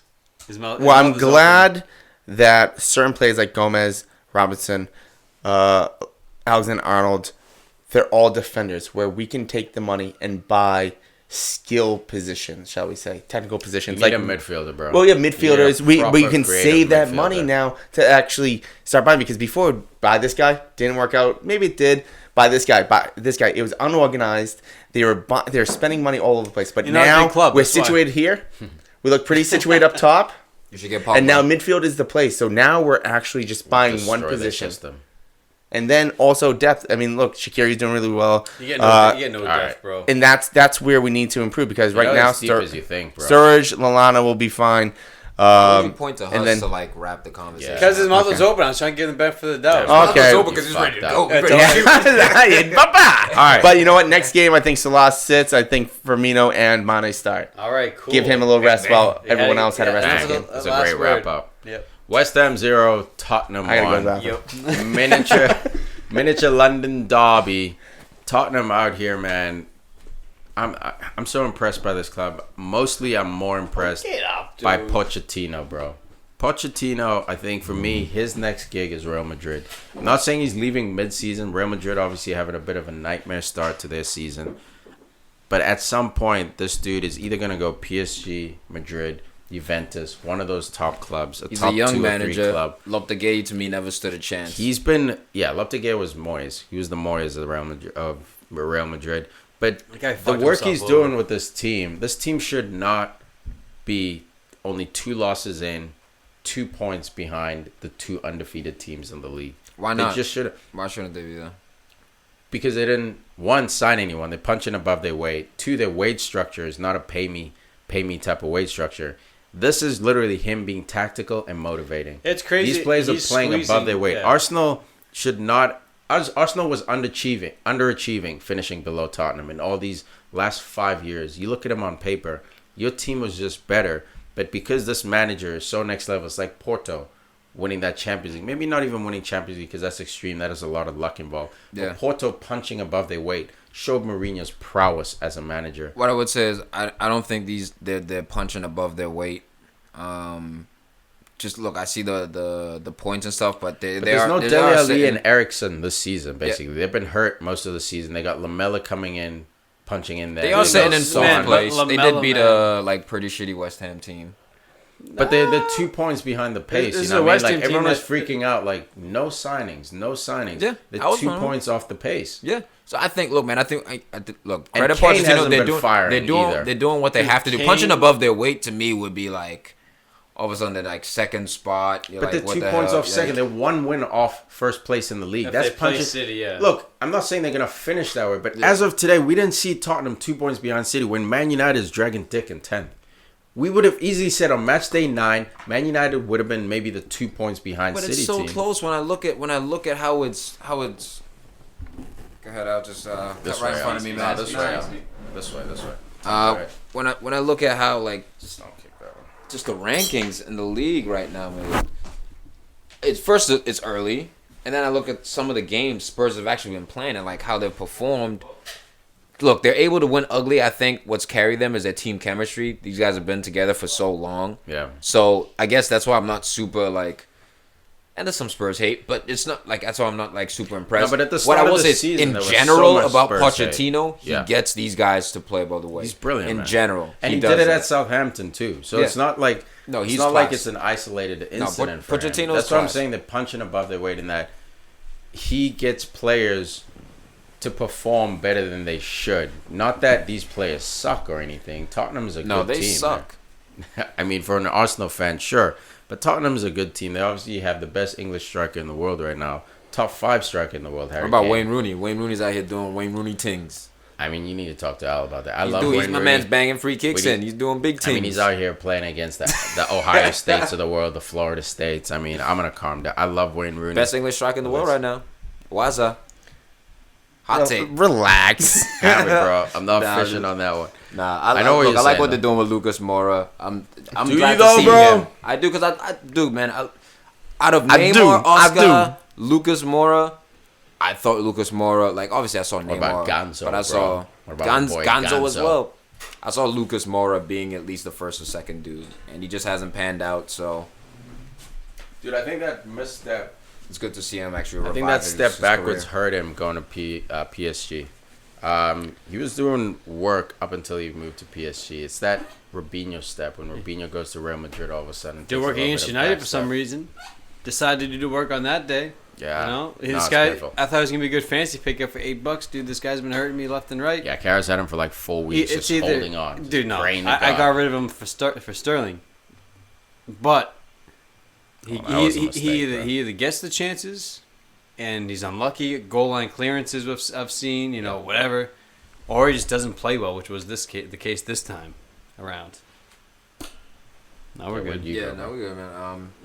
Eric Dyer, I saw an interesting article. I forgot who said it, but they were basically comparing. I think it was Big Sam or someone like that, or Allardyce. Yeah, and he was comparing Eric Dyer to Sergio Busquets, saying that they basically do the same. He's saying about Busquets that they basically do the same thing. No, and that Busquets and Eric Dyer, like, they're guys who they get on the ball, they move the ball, but that essentially Busquets is gas and Eric Dyer does a similar. Look, I think Matic does the same job as Busquets. Get the ball, bring it up, move it left to right, whatever. Dude, Eric Dyer, I used to like this guy, but he's proven to be almost useless. Like, dude, he's borderline useless. I hate him. He got nutmegged in this game, and then he fouled the guy, and he's like, "What, ref? What are you like, dude? You fucking put your foot out after it went through your legs." Look, Tottenham's got to figure out this Dembele situation. Yeah. Because if they get rid of him, or if he leaves, they're in trouble. They're really gonna have Dyer or Winks or like Wanyama, who can't even be healthy half the time. I mean, Dembele is the guy. I don't care what his age is. Keep him around until you find the successor. Let him retire, or at 33 years old, let him go when he's all used up. Look, Dyer. Look, Busquets. Well, he's 31. Give him another 3 years. He can play till 34. Yeah. 2 years, 33. Get him out. Or another 1 or 2 as starter, 1 year on the bench. But this guy is too good to let go. Yeah, man. He doesn't need speed either, man. Like he's an engine. He's Jesus Christ. He is the engine room of this team, of that midfield, man. And there's no cheap wins with Dembele. Like you either gonna catch an elbow in the face, bro, get tackled, get your shirt tugged at. Like you Eric don't make Dyer Dembele. is such a fucking poser, man. Like this guy's not about. Dude, to I'm so relieved we didn't get him. Jose wanted him. I thought it could be so something. Relieved. I saw he can play center mid or center back. There was potential. I think he's a center back. How old is he, Tom? What is he? If you guys got Dyer, I don't know if you get Matic. No, we wouldn't have. Oh my goodness, you guys would be in 15th rather than 10th. Dude, Matic was raw out here. Let's not pretend like Matic hasn't been in bad form. He's in bad form this year. Better than Eric Dyer. But let's not pretend Matic hasn't been a bailout number 6 for United. He's been a beast for years. He has, man. This year, awful. He's been raw this year. Raw. I'm 100% with you. Like, he does. 100%. This year, he actually looks I think the World Cup hurt him, especially with the stomach injury. This happens, man. It's not natural in the summer. They're not used to it. No, it's not natural to play 11 months. It's every 4 years. So 3 out of 2 years, you're just used to a summer off or like. It's every 2 years with the Euros. Yeah. But I'm with you, bro. But at some point, the World Cup's crazy. You're either about this life or not. Yeah. You either your ribs are gonna take this, your stomach lining's gonna take it, or it's not. You gotta take that shot in the thigh. Do what you gotta do, bro. But West Ham, man, West Ham got exposed in this game a bit. The great goal. Sissoko finally getting some minutes, dude. This guy, I think he should leave this team. I mean, he went there. It's really, he needs to play week in, week out on that flank, not in the middle. He's always getting moved around inside, outside. Let him play on the wing like he was at Newcastle when he was a fucking beast. Here's my question for you. All right. What Champions League team wants Sissoko? Can Sissoko go to? Because he's a French international. Probably he's none. On that bubble. Leon. What Champions League can he play consistently? Leon? I was going to say Monaco. TIki saying Monaco. So Monaco's with the youth movement, so that's why I don't say. How's that working for them right now? I could say they sold all their experience. Now they're in almost relegation zone because they have no. Would hardcore Sissoko want to go there? Then we flipped to that. What if he went to Netherlands? No, there's what nothing. Champions League? If he goes, Ajax, yeah, that's what I'm saying. If he goes down a league, he could perform well. I mean, look, you had Danny Blind.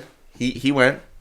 Back to Ajax. I mean, it's not the point I was trying to make is that West Ham down their right flank, man. Aaron Cresswell made his return, but Felipe Anderson, obviously next to nothing on defense. He was getting roasted all day, all night on that left flank, and Lamela skipped by him a few times, and Sissoko did it for the goal. Yeah, Lamela had a game, man. Great glancing header, man. He was fucking buzzing, man. Son's gonna be in here trying to take my place. Eriksen's gonna try and take my place.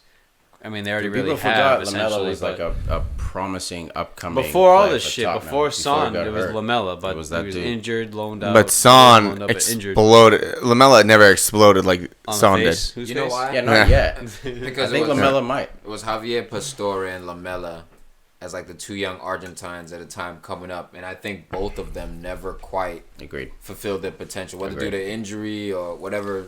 Well, they were the next big Argentina like Pereira thing. at United. I mean, Pereira's what 24, 25. 23, 24, Lamela's 25, 26. I mean, you're hitting your peak. You're not going to have that historical 12-year association with the club where you were fired for 10 years. But hey, you were wishy-washy the first few, but then you hit it good. And you stayed for the next 6 years. Or I could see Lamela going to Italy. Or he could leave. Like, go to but Inter. As a player, Roma. As a player, though, he's starting to establish himself. Dude, he was fucking hungry. He's stronger physically. Oh man, dude, I love Lamela, man. Quick, dude, just his urgency, man. His nose for goal. Who he reminds me of? Juan Mata. He's way faster. Who United, just in terms of lefty, creative, attacking lefties. Like, Man United should play Mata. I'm switching it up here. Thank you, bro. Mata 2 weeks ago, you were saying Mata. I don't even know what this dude's about. What's he doing? No. Dude, No. If I would have it my way, I would revamp United and certain players. Mata would go. But for what you currently have, as of today, in the predicament Mata you're in, has to he's play. the only natural attacking midfield you have in your squad. Absolutely. Lingard is not a natural attacking midfield. No. He's a winger or a forward. He's good at shooting, clutch movement, quickness. You have a bunch of guys who get Pogba. Lingard can play attacking midfield. He doesn't have the genius. The only every time he plays, he wants the ball. Happen and he with knows United. You score goals. Bro. You score goals when Mata plays. Always. He connects everything. I'll talk about United all day. No. Make this into a United podcast. Lamela seems to he doesn't have as big of an impact as he's not as creative regard, because he's selfish. Spurs but play well. So they seem to score goals when he plays. In this game, Chicha did one of my pet peeves. Chicha. Who? Which should have been a tying goal, but yet Chicha held the ball too long. Anatovic ran offside, and he took one too many touches and passed the ball. Went in, Anatovic gave the ball back. Chicha scored. But that right there, that is where you see Chicha just like behind his true form. Because back in the day, yes, he would be able to make that pass quicker, but waiting too long with a bolting Anatovic, giving the ball sooner rather than later, making sure he's onside, get to the middle, he can give the ball back. I think Chicha's done, man. No, I don't think. You think he's done? No, I think he's MLS ready. Man, dude, I think he's primed for MLS. That means he's done. Yeah. Oh, okay. You said Zlatan's coming back. You said Rooney's coming back. I was joking about Rooney, man. Yeah, Defoe came back. But Defoe can't even start at Bournemouth. But this I'm looking at who scored right now. And this crazy numbers I have not seen for a while. First things first, Tottenham was dispossessed 19 times. I've not seen that. And look, I always look at the numbers. I take that in a lot. You know why? Why? There's no fucking Eriksen. Well, that's true. Yeah, that's true. And then you look at tackles. 31 tackles for West Ham was crazy. And then aerial wins. This is the most I've ever seen, I think, on this. 22-3. Like, that is so outrageous. Team, man. That's the most I've seen in, like, a difference. That's why Fellaini started against West Ham, which I think was a mistake. Like, Mata, instead of trying to compete with them on physicality, should have been put the ball on the deck, try to break him down, because, like, they're not hence that Mata. Feet. Hence Mata. But, like, a guy like having a fucking game. Damn it. This fucking guy. Who scouted him, Jose? Who scouted Issa Diop? Issa Diop struggles with that hip work, though. He's a bit of a threat. Like, he can be good, but you get someone quick and small around him, there's a bit of hip work issue there. I'm not saying he's... Yeah, no, dude, there's some guys, I've come to this realization as a defender in soccer, there's some guys who are unplayable. There's certain dudes, Hazard, unplayable. There's certain dudes, for sure. Di Maria, even certain dudes, how they move with the ball, their dribbling technique. But when Mitrovic is blowing by you from like one drop of the shoulder, like buddy. Yeah, bro. Even against Brighton beat him. Like there were times he was new to the league, man. Give this guy 6 months. No, he's a young defender. Even when he scored goals against United, stuff like that. Tell me, John Terry had hips. He had no fucking hips, but he was such a genius. Agreed. So but when he was young, that's why John Terry. I've seen John Terry get roasted in one-on-ones. Yeah, bro. At all levels. But his positioning, for the most part. Yeah. I'm not saying overall this guy sucks. Write him off. I'm saying this dude needs to work on his hips. No, of course. It's a massive hole in his game. Young dude with experience. Hips don't lie. Work on it. He's tall, man. He might end up being like give Sacco, the tall man a chance. Look at Sacco out here with no hip work. He's struggling. Sacco's solid though. Soft solid as shit, bro. For Crystal Palace, he's solid. Hip hop. He's solid. Hip hop. Solid as cow shit. He's solid. Thank you, cow shit. Cow shit is pretty fucking solid, man. Cow pies. It's solid after it dries. Let me throw a pie at you. No, it's solid after it dries. Break up or if it's gonna when shit comes out of a cow's ass, it's liquidy as fuck. Oh my goodness. When it's been at a standstill for a little bit, like Can't it's believe been at a standstill at Palace for a little bit, it turns a little bit more solid. Sacco. Like a rock. Oh yeah. Like a fucking rock. Throw that shit pie. You know how many mistakes he made against fucking Everton, dude? The footwork is awful. The hip work. Yeah, but the mohawk is awesome. Yes, my man. So it makes up for it. Sacco kind of sounds like the term that would be for cow poop. Like Sacco. Oh, there's a pile of Sacco there. Exactly. Nah, That's culturally. You're not gonna shit on the entire Sacco family. You just suck. Oh. No, I guess not the whole family. I guess just him. Dude, let's Man. Harry Kane. I don't know. We talked about him. We touched on him briefly, man. Little to no involvement in this game. No goal. Dude, he's such a horrible fantasy pickup. I don't understand it, man. I know. Who are you talking about again? Kano. I know. Even dude, that's why you can't. That's why you can't rely on strikers in fantasy. But again, it's one of those things where last year I got burned because last year I was like, nah. Look at the schedule, and then he goes like, Kano goes he got like 2 goals. He got like for 3 games in a row, and I got roasted. Give him fucking January on once he's rested after the Christmas break. Kano comes on in the back end, bro. Oh yeah, comes on in the back end, especially this year. Christmas break. Cup, keep your eyes open. Saying, Kano, he's a gamble right now. He's just not gonna kick off. He scored that goal, that phantom goal in August. Where's he gonna rest? That's my thing with him. When will he get a chance to rest? I don't think he'll rest. I think everyone else will finally be tired as well.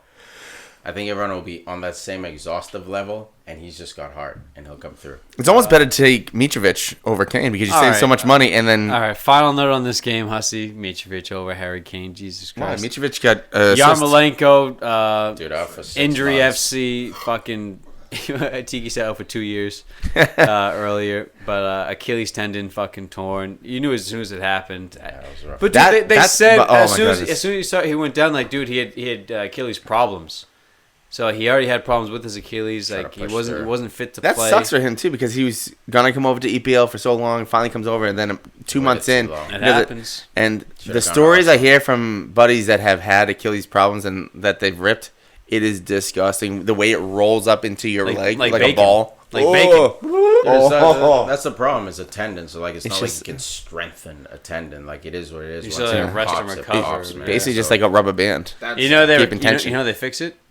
Yeah, yank you down. They just fucking staple it and you fucking. Or you go stretch it cadaver out. style, yeah. Oh, you got cadaver fucking. Achilles. I think that may be the worst sports. The worst sports injury. It cost Beckham a World Cup appearance in 2010. Man, I'll never forget. It used to be the ACL. Yeah, ACL's fine now. Dude, you're fine in 6 to 9 months as long as you recover. Yeah. Or Milner, which would be 6 to 9 days.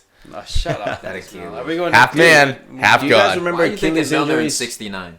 You said 6 to 9. He gets 69 himself. Do you guys remember Achilles injuries? Half man, half god. I know you got Liverpool bed sheets. If you had James on them, I would. Quick touch. Let's wrap this one up, man. 2 hours deep. God. We in here. 2 hours. I don't know how we got to 2 hours, and before this, this whole time, oh yeah, right. You guys with United. So before this whole show, I'm like, oh guys, this show, I don't know, because it was a boring weekend. We were like, oh, there's gonna be stories that we don't need. And we were like, oh, we don't need these stories. You were even saying like, oh, this is gonna be a quick show. I'm like, yeah, there's gonna be a quick show. It's one of my longest shows lately. There's nothing that happened in the EPL except that 2-2 tie with United and Chelsea. This is all filler. Nothing happened, bro. It's all filler. Talking shit with buds. You know what? In the second grade, all right. Achilles injury. Everton 2, Palace 0. This guy knew he had an Achilles injury. All right. Speaking of nonsense talk, my friend knew who he was. No, if we're talking about nonsense talk, what is Zaha doing with his hair? With plum hair? Shitlocks? Don't hate. Plum? That's for the cheerleaders. Plum? Yeah. Plum? Yeah. Plum? Dude, my question is... My question is, what is Zaha doing with his career, bro? Al, I know you love Palace. He's confused. He's wasting away here, man. He's got to go somewhere. Yeah, he should have been on the other side. He should have been on Everton getting this work done. Instead of Bernardo out there doing work. Man, if you shut down Zaha, it's just so painful because he has no help. So it's not. You can't even criticize him. He earns a PK. Milo, who's a good PK taker, this time decides to go up the middle. Don't fucking get it. That's so disrespectful. I'll disagree with you there, man. When Palace are playing, he has support. When they're not playing, I'm not saying they're balling, but like when they have a certain energy about them when they play. When everyone's firing, I think they stand a chance to have him involved. But he doesn't have a lot of help. Obviously, Townsend is his biggest friend on the team. That's my biggest critique, man. Is that when he's not on the field, no one's fucking holding it down. That's what I mean by like he has no support. So yeah, when Palace has their tails up and they playing that beautiful, attractive footy, it's awesome, dude. You got the fans, the stadium, the cheerleaders. But like when Zaha is not in it, it's like you need Townsend, Benteke. Obviously, he's who they could use. I think you have to credit Zaha his leadership in that regard. For sure. So there's different types of leaders. There's the vocal guys who are gonna get out there, grab you by the scruff of the neck. There's the guys who do it by example. For sure. There's many other. Absolutely. I think he's one of the guys who do it by example, but he also has those qualities to, if Zaha's going to give you a shout, you'll listen to him. For sure. He's your best player. Out of respect almost. So I think when he's not in the team, that level drops. Nothing. There's no next extra, up. but he also used that little bit of leadership, that little he holds you to a certain standard, especially I feel like attacking wise. That's why when he's playing well, all of a sudden you'll see Townsend out there dousing. Yeah. You'll see him doing work. Benteke, doing his best. No goals. I can't. That's sad. I can't tell you how much the Aston Villa days, bro. I'm comparing him to himself. Oh man. I can't tell you how much I wish that if Crystal Palace found a way to get Balassi back on the loan rather than going to Aston Villa he went to, I think. I don't know why they sold him. But look, Crystal Palace. As soon as they sold him, his career just declined. But the thing is, Crystal Palace. Yes, I know that they allowed 2 quick goals at the end of the game, but they only made 1 sub. What about Ayew? Put him on. Try to get that last quick goal. Look, this was an exaggerated scoreline. Honestly, this game, if it ended 0-0, would have been fine. Oh, pass the Guinness over here. Yo, I'm happy for Marco Silva though. Like, yeah, man, he's a good coach, and I think Everton should be doing what they at in the. They got 3-3, dude. 3 wins in 3 games. I see these Guinnesses are so fucking dented. It's not even funny. Like I don't know. Yeah, no, Marco Silva's doing work time. So he's trying to figure out where they are in the EPL. Everton in the table. You open it? Oh, right. Table. They're in 9th. And Everton are 6th. Okay, with the squad they have. 8th. Okay, with the squad they have, they should be the Bournemouth of this year. Yeah. Who, Everton? Yeah. Like if I look at just like the talent of the team and the spend, the makeup, they have a lot of money. They had a tough start to the year. New coach, first year exactly. Yeah, first year. A lot of fucking transfers in the last 3 years. So to find your fucking starting 11 is tough, man. We saw Carlson playing number 9 today, not Calvert-Lewin, not Tosun.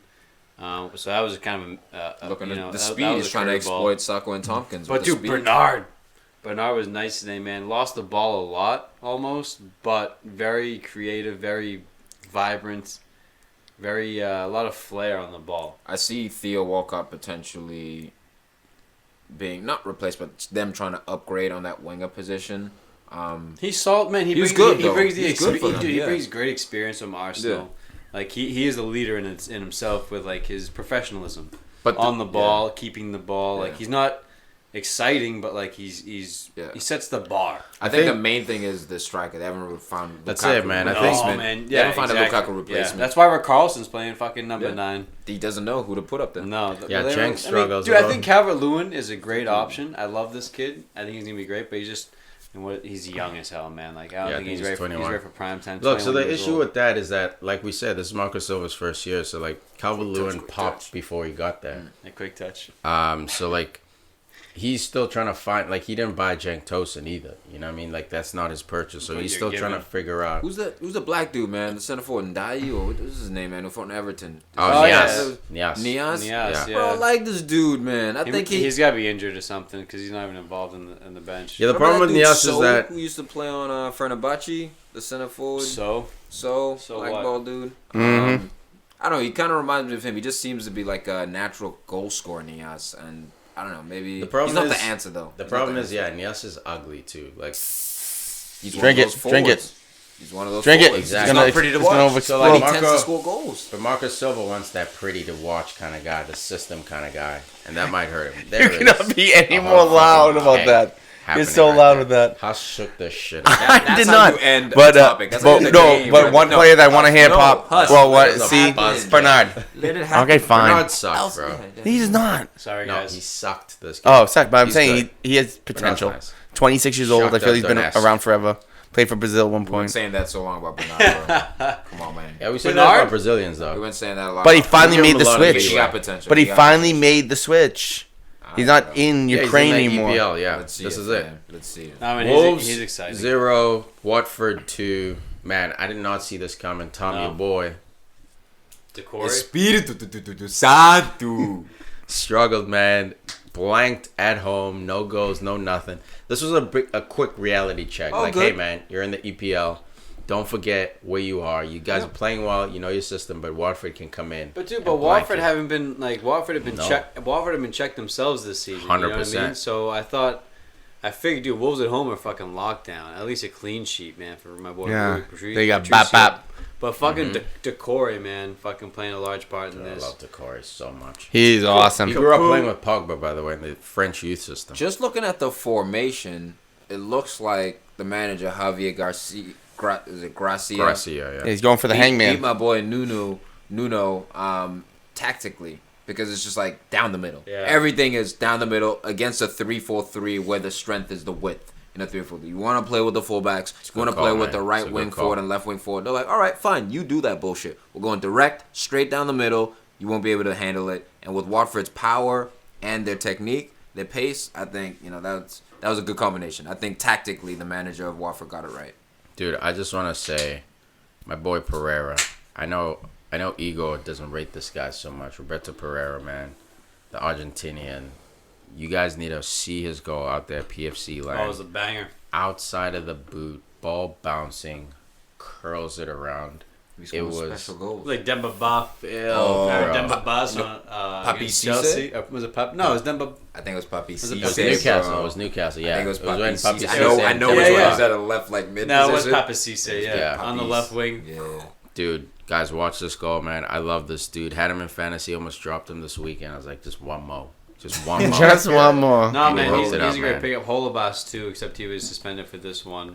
Would have been nice when we got the clean Jonaba. sheet, son of a bitch. Naturally. Dude, and shout out. Dude, Watford are building a fucking squad, man. They are, man. They're building a squad. But hey, we They said look- that about Burnley last year. So remember. I never said that about No, Burnley. dude, Watford, dude, they don't not have, young and dude, exciting like Decore this. and Capu are much stronger than any center midfielder Dude. that Burnley has. And- I'll say that confidently. Exactly, and let's not forget Deulofeu is finally back at Watford. Try to go back to the Barcelona And experiment. Pereira's a baller. But they got a guy like Pereira. Isaac Success too. Success. I said that real quick. Isaac Success. Like he's a quick, young player. You know what I mean? Like Dude, they got have young talent. Feminia at the Right fullback back, position. Like this Decore team's been exciting, coming man. This team is exciting. They're Foster solid. is Will tried and Hughes. Will tested. Hughes is a little. He makes a little noise. Yeah. No, Gray albino. as well. How long Gray. does the Corey say then? Because if he keeps doing I well, think he'll. is he this gone next summer? No, I don't think he's that good. I think this is a club where he This belongs. is He great just gonna for him stay now, here? man. Yeah, maybe at the highest, maybe He's he'll 20, bump he's 20. to- He's 25 years old now. Yeah, this I think he got one more level. Dude, I think he he got can one more get to level. 20. Maybe- If maybe- he can for leave me- at 28 and go to like a top club in the world, global football. I don't think so. Top 4 or 5. What's your club. definition of top? Yeah. Top 4 Where's or he 5. go? Any 4 or 5 in the world. I He's think on he goes- Watford now. I think you know what his I mean? ceiling- Watford's bottom 10. I I think think his- his ceiling is Everton for me. Everton, maybe I Spurs. think his if he ceiling fucks is- around maybe real hard. Sevilla Arsenal. or I think it's Musa Sevilla or Sissoko. I something. think it's Musa Sissoko. Tottenham.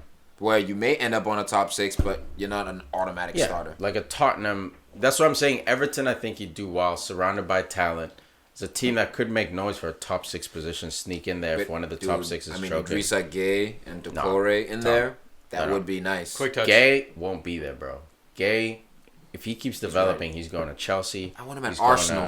to You know how badly I He want would go to Idrissa Gueye. Arsenal. Nah, How long he- have I saying I want this Idrissa dude to Gueye's come to Arsenal? potential He is leads proper. tackles in EPL like It's- most of the year. Dude, he's kind of. Come on, bro. He's Conte. his last name again? Ghana. No, I was just gonna say. Okay. Yo, you're the one out here who's 69 with Milner. No. Hey,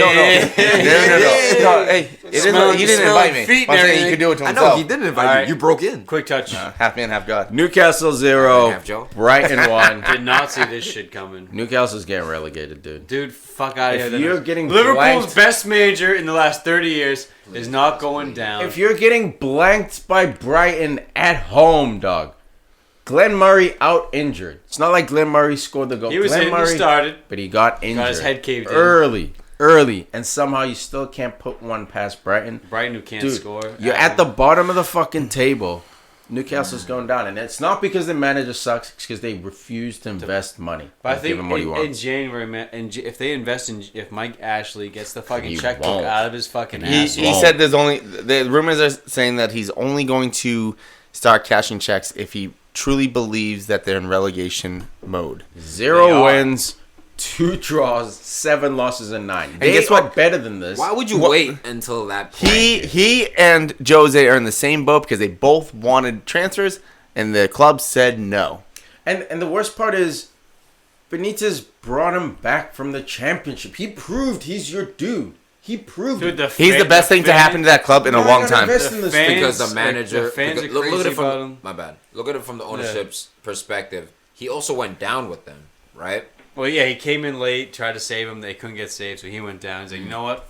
My career is shit. My reputation. I need to rebuild it. I'll rebuild it, and he has, man, with Newcastle, and they've been playing great football. I love him for it. I respect him for that. It's shocking. I think Newcastle's going down, and it's not Benitez's fault. Oh, really? You get the one that doesn't fizzle, that doesn't go crazy. Huss bought these Guinnesses, by I went away. Went all the way over there. Yeah, because I was like, oh, this is going to fizzle everywhere. This is going to be crazy. Dramatic motherfucker, bro. And then, shit. What about the nap time? Is it Matty Ryan? It's not Matty Ryan. Yeah, Matty Ryan, clean sheet. Ryan got the clean sheet for Huss. Dude, yeah, buddy. Build it for fantasy. Atlanta Falcons. Yeah, buddy. Yeah, right? He's doing it both, bro. Matty Ice. But yeah, what's the goal? KL got the goal for Brighton. Shocking, bro. Bring it home. Shocking result. Shocking. Did not see this coming. I figured after the performance they put on against United before the international break, scoring 2 goals, man, against United. Not that we have the best defense in the league or anything, but I figured at home. Those are nasty goals, though. The flick. Wasn't that the flick over was it Glenn Murray? Over De Gea. Yeah. He ran to the ball. Whoop, we're not talking right on the shoulder. We're talking Newcastle, not Brighton. Okay. Glenn Murray had a fucking nasty goal. Dude. Yeah, it was filthy. Matt Ritchie, man, one of the most low-key consistent performers. Yeah, he only scores against United though. In the EPL. So fuck him. You know. Yeah, I love Matt Ritchie, man. Liverpool low-key. Yeah. Newcastle. Bournemouth 0, Southampton 0. Snooze fest here. Bournemouth failing to cap. Maybe they could have used Matt Ritchie. Yeah, maybe Bournemouth could have used some fucking points here. Seeing as United. I mean, they've been hot lately, man. They've been hot lately. I was expecting. They're flying high, yeah. I picked up Wilson, dude. Work, I was like, Wilson's gonna do something. Nah, you jinxed it out. Apparently. No, it's been like 2 or 3 weeks. As long as I bring you fuckers down with me, I'm cool. Just keep letting me know who you pick up. Cedric, dude, I had Højbjerg on the bench, man. He picked up fucking man of the match somehow in this game. 3 points in fantasy. No ducats. This is so annoying. This game was fucking busted, bro. Fucking nothing really to report on. Hey, bust your boys playing Charlie Austin. What happened to Chuck, bro? Where the goals at? To be fair, I don't know. And because it's a weird day when Charlie Austin does not score. I'd say it's pretty normal. Because you put Ings up there who's been firing. Well, until he had to take a day off because they played Liverpool. Since then, he hasn't really done much. It's almost like that day off killed his rhythm. I love that movie. And Charlie Austin, I mean, it is what it is for now. But usually, this is the type of goal that he sneaks one in. Yeah, man. Love my boy Lamina, man. Juventus product.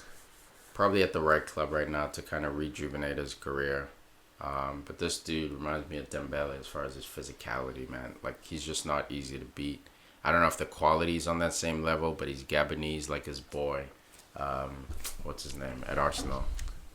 Obama Bang. Yeah, Obama Bang. So who's the next dude off Southampton? We know I was the long just history thinking of that. Southampton. Stevens, bro. We Gareth went over this Bale, last year. Theo Fucking Walcott. Stevens. Now, right now it's Who's the Was guy it Jack that's gonna get Stevens? snaked? John Take it Stevens? right now away it's from Stevens. Maybe Nathan Redmond if he can put it Dude, together. no. Redmond is the fucking guy. What man. about Lamina?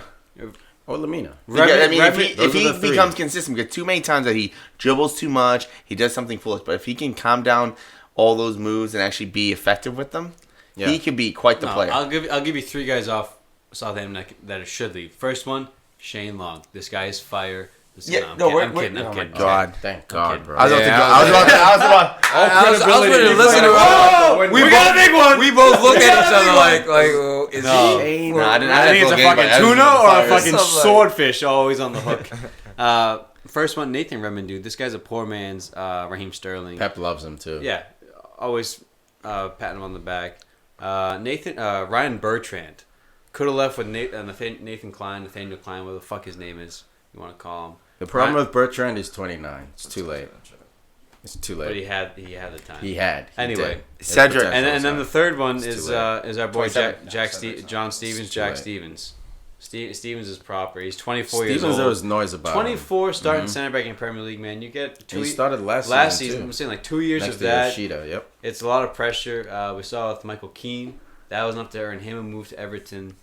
And Southampton are just going to be that feeder club for I don't know how long. But if they're in the Premier League, I think they'll be okay as long as they're not flirting with relegation. You know what I like more? I like this Vestergaard dude more. Vestergaard's nice too. You like Vestergaard? I saw him play a couple weeks ago. I haven't watched much of him. He's 26, so like I like this Vestergaard. He's solid. He's that Van Dijk kind of like in terms of his just aerial threat ability. He looks like a bad guy in a movie.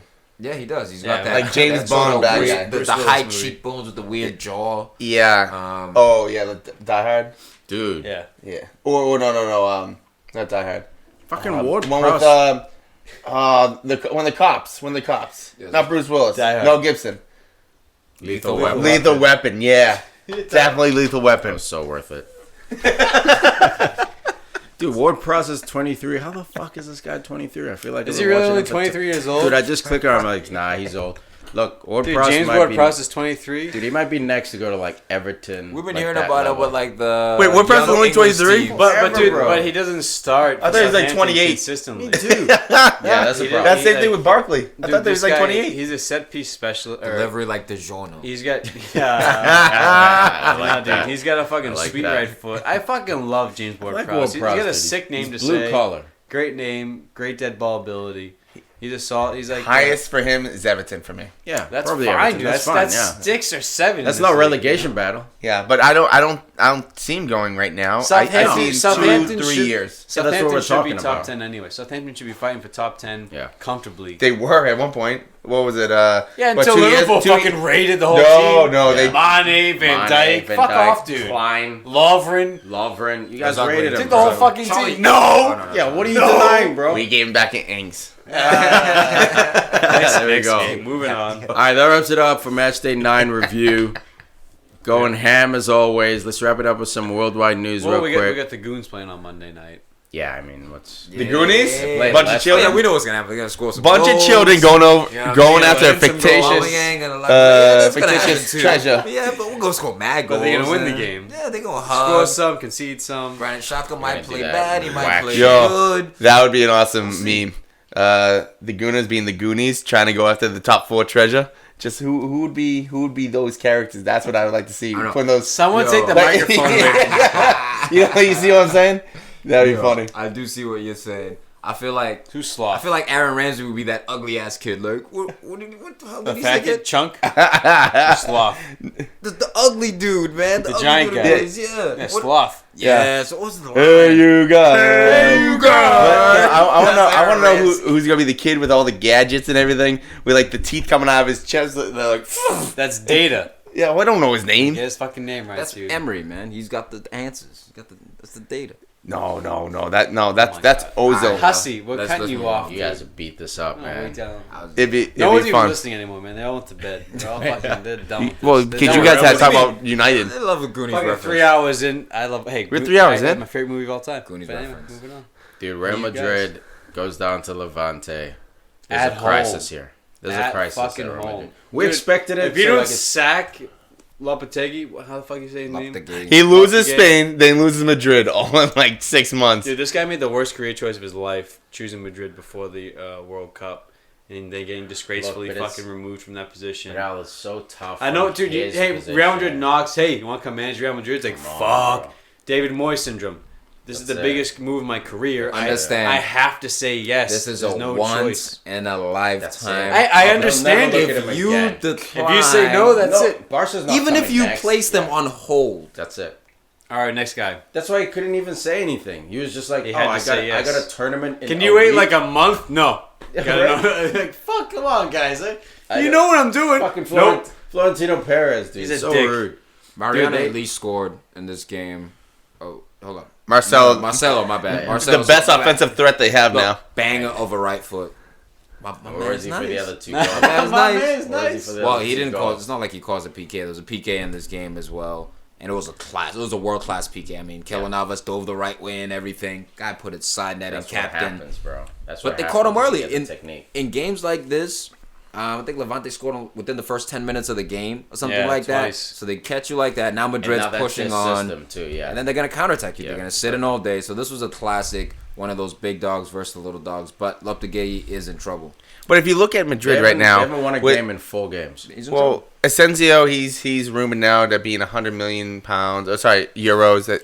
But if you look at this Real Madrid right now, no, hey, chill out. But look, if you have fuck Asensio, yeah, because he was one of the guys saying fucking Cristiano Ronaldo's not a team. I want to play him and Isco were the two who were saying there's too much heat on Cristiano Ronaldo. This should be a team sport. This is a fucking team sport. Carry your fucking team then. All right, don't be talking shit about CR7's selfishness, and then he leaves, and you guys are fucking 4 games without a win. Not fuck him like he's a bad person. He's blaming but Asensio. Fucking put your fucking mouth where it is. Where's Isco?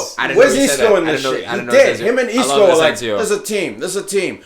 We should be fucking focusing on the team. Butt buddies, where the fuck are you at? But if you look at Madrid right now, you have a lot of really good role players. You're missing one thing. Defense. A superstar. That's it. And Gareth Bale is not a superstar because he does not play every game.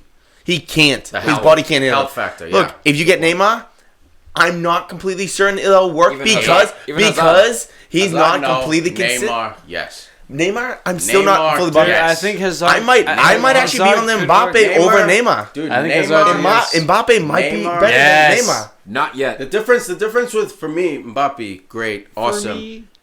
Neymar, dude, he's just fucking different. He is a Galactico. Neymar's persona is that of a Galactico. And his ability, dog. Like, Neymar's the next Ballon d'Or winner. Plays now every Mbappe's game. making noise, of course. Mbappe's making noise. You know what, dude? I'm worried for Neymar because the more I've been watching him with PSG, I've been watching him actually more than usual this year with PSG. Dude, the league... He holds onto the ball a little too long. And my thing with Neymar is... Look, Mbappe, I don't want him to. I don't want Mbappe to move to Madrid yet. I don't think he's ready yet. He has to learn a little bit more to the game. Maybe when he's 21. But for Neymar, dude, he has the Galactical thing, but it's always his mentality with Neymar. That's the only question. His technique is there. For me, man. So Neymar to Madrid, Mbappe to Barcelona for Suarez. Oh, the system, so cheap. The system. No. The system, it benefits Mbappe. Mbappe's a team player. He loves playing on the outside. Suarez doesn't play on the outside, though. Suarez up the middle. No, Suarez is old, dude. They're talking about I know. Suarez now. He should play up the middle for and Barcelona. He will for Suarez. Because Messi's going to be underneath. You have them. And the team system, it just works. Mbappe at Barcelona would be the best player in the world. What if Neymar at Madrid he has potential to, I think easily. I think Neymar's his Ballon d'Or. This is the first time I'm admitting this because I was with you on the train that Neymar's automatically like next Ballon d'Or winner. I don't think so. And a lot of it has to do with image. It's not all performance. But now his performance is going to so heavily have to outweigh his image. Look, they say that CR7 was the most hated until recently. Right now that he's having his swan song, CR7 is finally getting the respect of the people.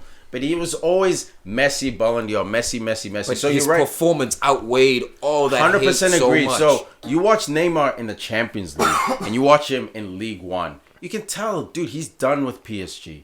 He's done fucking winning League One in March. He doesn't try in League One, so he does all this thing holding the... He scores a hat trick in Champions League, 2 free kicks from that hat trick. But there's more. You have to... I'm telling you, man, when you watch him play, and look, the results, the stats are there, but even in the big games that they had in Champions League, so that team, they killed that trash-ass team, we got the hat trick. But there was a game before that was it PSG lost? Was it Liverpool?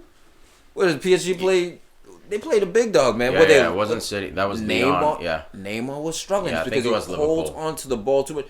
Neymar's ego will be what I think is his downfall. If he can manage his ego, then he can win the Ballon d'Or. But that's his main gripe. I think Real Madrid suits ego players. That's why when Ronaldo went there, It's ego. It does. But like Mbappe's so direct and like, and that's why he goes to Barcelona. But why does he have to go to Barcelona? What if Real Madrid came back to PSG 2 years in a row? Look, Neymar and then Mbappe brought both of them in. Real Madrid could easily buy Mbappe. I'm not saying Real Madrid can't buy Mbappe because they got Vasquez on one side. Best out of Mbappe, you put him in a system like Real Madrid, like Barcelona, where it's team system, shape system, it's over. And not only that, but if you can get rid of Gareth Bale, bring him to PSG for like a swap and some cash, PSG's perfect. Gareth Bale, you don't have to play the whole season. Dude, PSG can Real Madrid can give Bale to PSG and take Neymar, bro. That's what I'm saying. T-shirt guy, but Gareth Bale, it works perfectly for him. Have like the two most wanted players. Okay, you look at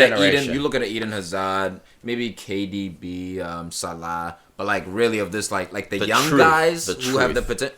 It's looking like PSG. PSG have two of those guys, and the league is shit, so it's not enough to keep those guys there. You just can't. Maybe one more year you can steal from Mbappe and say, "Yo, you're French." We're bringing in Conte next year. Please don't go to Real Madrid too soon, mate. Don't go to Real Madrid ever, bro. Because as soon as you score 20 goals, the fans are gonna boo you. They were booing Cristiano Ronaldo. Don't go to Barca too soon. Don't pull the Ousmane Dembele. And I love that dude. But he's struggling now. He's struggling big. But the problem with Dembele, he went from Dortmund to Barcelona. Injuries too, though. A lot of injuries that he's been. If we went Bayern to Barca, okay, you can't jump from Tottenham to Barca and expect Luka Modric. It's a massive jump. But Neymar did it. Luka Modric. Very few do it. Luka Modric, Gareth Bale. Very few do it, dude. But you look at but you look at what's his name. It can be done. It absolutely can be done. But what was his name who left? Was it Leeds or Tottenham and went to Real Madrid? The bald dude, the English dude. Gravesen, who was good, but like he didn't belong there. Like it's been done. Michael Owen, when he was the best, he was the Harry Kane version of our fail. Let's be real. Exactly. Most of the dudes who we deem like special, and you can bring up exceptions. He's upcoming. Most of them fail. Robinho, most of them fail. Vinicius Jr. right now is failing. Royston Trente, who I love, most of them fail. So like for sure, man, there are exceptions to that rule. Well, that Olsgaard kid. Odegaard. He's supposed to be the prodigy. Nothing now. Still going. Moving forward. Well, still going. Moving forward with the show. Plateaued. Sevilla with the chance to go top of La Liga, playing Barca, who are in fourth at the start of the day, but Barca trumped 4-2. Messi getting a goal, but also fracturing his arm in the process. He's gonna miss the El Clasico, which is the next match. That's a bummer. That kills me. First El Clasico, no Messi, no Ronaldo. Good. First time in 10 years? It's gonna be lame as fuck, bro. Team ball, bro. Now we're gonna see, coach. What you about? Now you really have to coach. No one wants to see a team El Clasico. We want to see old Ronaldo taking on old Messi. Yeah, man. Like this is the Clasico. We see the Galacticos versus the humble kids. Yeah, no. Now it's tactical. Wasn't Sevilla leading La Liga? Yeah, that's what I was saying. 16 points. If they had won, they would have stayed on. Looks like Dembele's gonna get the start. I'd say that. Malcolm will get minutes too. Yeah, you definitely get minutes, but Dembele, you got bought, bro. But the other this is your time to shine. So they're saying Dembele might go to Tottenham because Messi's not happy with Dembele, and obviously Messi runs Barcelona. But also Malcolm was linked with Tottenham, so either one of the two were linked with Tottenham. For loan or permanent? No, loan. Loan. Yeah, no chance it would sell right now. But Messi doesn't get along with his style, and that's the danger. I understand it's Messi. But that's the danger. He did the same thing to Ibra. It was the same. Yeah, man. He sabotaged. And Neymar as well. Neymar didn't want to do his work. Like that's the hard thing with putting your buckets on a player. Understand when you go to Barcelona, it's Messi's team. You're going to Messi FC. Even if CR7 joined Barca, you joined with Messi, and you'd be butting heads the whole time, and you probably wouldn't achieve everything you win will be attributed to Messi. Well, it's like Lennon McCartney deserves because he typically scores the most goals and gets the most assists. Well, you know what? Maybe Barcelona can just switch out Busquets for Eric Dyer with Tottenham as well, seeing that they can basically do the same job. Speaking of Ronaldo, he got a goal for Juve at the weekend. That was nice. Ronaldo got a goal for Juve at the weekend, but it wasn't enough. They tied the game 1-1. Yeah, they have the eyes on the United game midweek for Champions League. Which Ronaldo will be taking part in. Yeah, I hope you guys are happy. You and Snacks. I don't give a fuck, dude. Clearly you do, bro. Hey, bring your best weapon. He used to be our weapon, but now you can shoot us in the face. Great. Dude, you know what? We just gotta shut him down. 3-game ban. I want to know when the last... We can barely fucking shut... on what's his name, Glenn Murray, bro. Don't give a fuck, man. I want to know the last time that Atletico Madrid Atletico Madrid and Real Madrid were not in top 4 in La Liga. I want to know the last time that happened. Because that must have been years, maybe decades ago. Yeah, there's a Google machine. You can definitely figure it out. But I like the. I mean, it's the unknown. I like the thought of it. I don't want the answer. I don't want the answer. I just want to simmer a little bit. Let that marinate. Let it marinate for a little bit. Let's see what happens. Are you done talking about marination? All right. But it's bullshit, man. As soon as Ronaldo leaves La Liga, everybody decides to stop playing fucking football. Start playing. Now all of a sudden, like this parity in the league. Yeah, Barcelona. No one's scared. Barcelona winless in about 4 games. It's like Barcelona's winless in 4. If they're winless in 4 and Real Madrid and Ronaldo are there, dude, that's the league. It's wrapped. It's fucking done. As soon as you get 5-6 points in between Real Madrid and Barcelona, that's the tale for the year. And Messi There's no fucking comeback. And Messi would be driven harder, or Suarez to fight back, and then Messi breaks his arm. Like, Messi's out, dude. That's the fucking league. It's done. No, it's man. fucking and done. This is when guys we're actually gonna be able to tell the quality of La Liga, because a lot of it is overshadowed by Messi and Ronaldo. Those are the crown jewels. But it wasn't football of the world, and that's why of the world. Yeah, of the world, and that's why they play in that league. I don't mind the Clasico. Look, do I prefer an El Clasico without these two guys? No. We get to see deeper now. Now we're not blinded by the light. Now we're blinded by the light. Tactics. Wrapped up like a douche in a roamer in the night. Deuce. I still don't get it. Yeah, I never knew that line. Is it a deuce? I always said deuce just because I thought it was funny. I just thought it was always funny, so I always said deuce. I always said douche too. I just thought it was great. I thought it was funny. Well, everybody, wrapped up like a deuce. Wrapped up like a fucking podcast episode of fucking... Yeah, real quick. No disrespect to this derby. This used to be one of the biggest derbies in the world. AC Milan losing. Milan derby. Is he coming out? Is he coming out? Is he coming? Igor. He's not coming out. Down, son. He's embarrassed. Put that 2K down. AC Milan out here trying to make things happen. Wait, do I see a shadow? I think I see a shadow. I see a shadow. He wants no part of it, dude. Yeah, he's just playing 2K. I don't see the pause button. I got to throw a my ball roommate right now. As you know, guys, I'm an Inter Milan. Well, maybe you may not know. I'm an Inter Milan fan. My roommate was an AC Milan fan. Low-key Inter. Come on, man. You never they're my top 3 clubs. They're my top 3 clubs. You wouldn't know by looking at it. That I love. And, hey, man, I'm so glad they got the dub. This is great. This week's going to be great for me. Oh, no. You get nothing. I don't see the Ibra Inter. Where's the Ibra Inter? Inter? Bullshit right Yeah, man, you behind him. Hey, should we talk about how AC Milan's in 12th place? Turning on the AC. Yeah. Just cold as shit. Where's Inter? Cold as cow shit. I'm trying to get him out here. I'm trying to get him out here. Fucking smirking. Hey, Huss, Inter Milan is where? Yeah. Oh, third. Oh, they're gonna make Inter's flying high again. Inter's got mad sneaky players, bro. It sounds like AC Milan. Like, hold up, they got them. They got him. They got 9 golden. What? It sounds like AC Milan's gonna have to spend another $300 million. And they're gonna lose it to the mob. Oh, got mob ties like Drake, son. Dude, nothing? Still? Really? Perisic, Icardi, Brozovic. Yeah, they're doing a little bit of work back there, man. Bro, Keita Balde. Like, man, there's some sneaky dudes on this Inter team. And they're the champions, no? Am I going crazy? I don't think Inter's in Champions. I could be wrong. Inter Milan? I don't think they're in Champions. I think they're Europa. No, it's Napoli, Juventus, Roma, and... Oh, my God, I just blanked out. All right, I'm going to have to look this up. Yeah, I don't think Inter's in, man. Wow, I can't believe blanked out? What are you asking for? Italian Milan are in the Champions League game. Yeah, Inter finished 3rd last year. They did? Yeah, I'm kidding. No, they finished 4th. I don't know if they qualified. I don't think they are. Qualifying rounds. Serie A lost the spot, so it's Roma, Napoli, it's Juve. Spain, England get 4, while 3 plus 1. 3. I think Germany took that next spot, and France and Italy, I think, get 2 plus 1.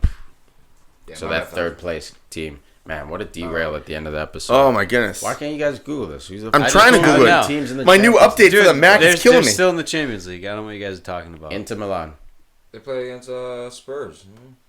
They played against Spurs. Yeah, that's what you called it, bro. They're almost Spurs, Barca, and it's Inter, it's Spurs, it's Barca, and it's PSV. They're coming back up. Oh, yeah, that's true because I said Group B was stronger than Group A, and you guys were like, "Oh, Group A is better," and then I had to spend 20 minutes out because one Google search and got it right away. Yeah, Tottenham that's better than Dortmund, and you got Inter even with Monaco. No goddamn credit. Not even a little bit. We waited 20 minutes for that shit. We waited 20 minutes. How'd you go 2 hours? Oh, why are we going so long? Group B is stronger than Group A. No credit. More group of death. Thank you for listening, guys. Man, what a long I had notes on that, We had too. a bit of a marathon episode. We never got to it. Crash landed. But we had to, bro. Liverpool sucks. We had a lot of spunk after the international break. Spunk? Yeah, bro. We had a lot of juice. But thank you for joining us, guys. Catch us next week for the next episode of PFC. Peace. James Milner, half man, half God. James Milner sucks.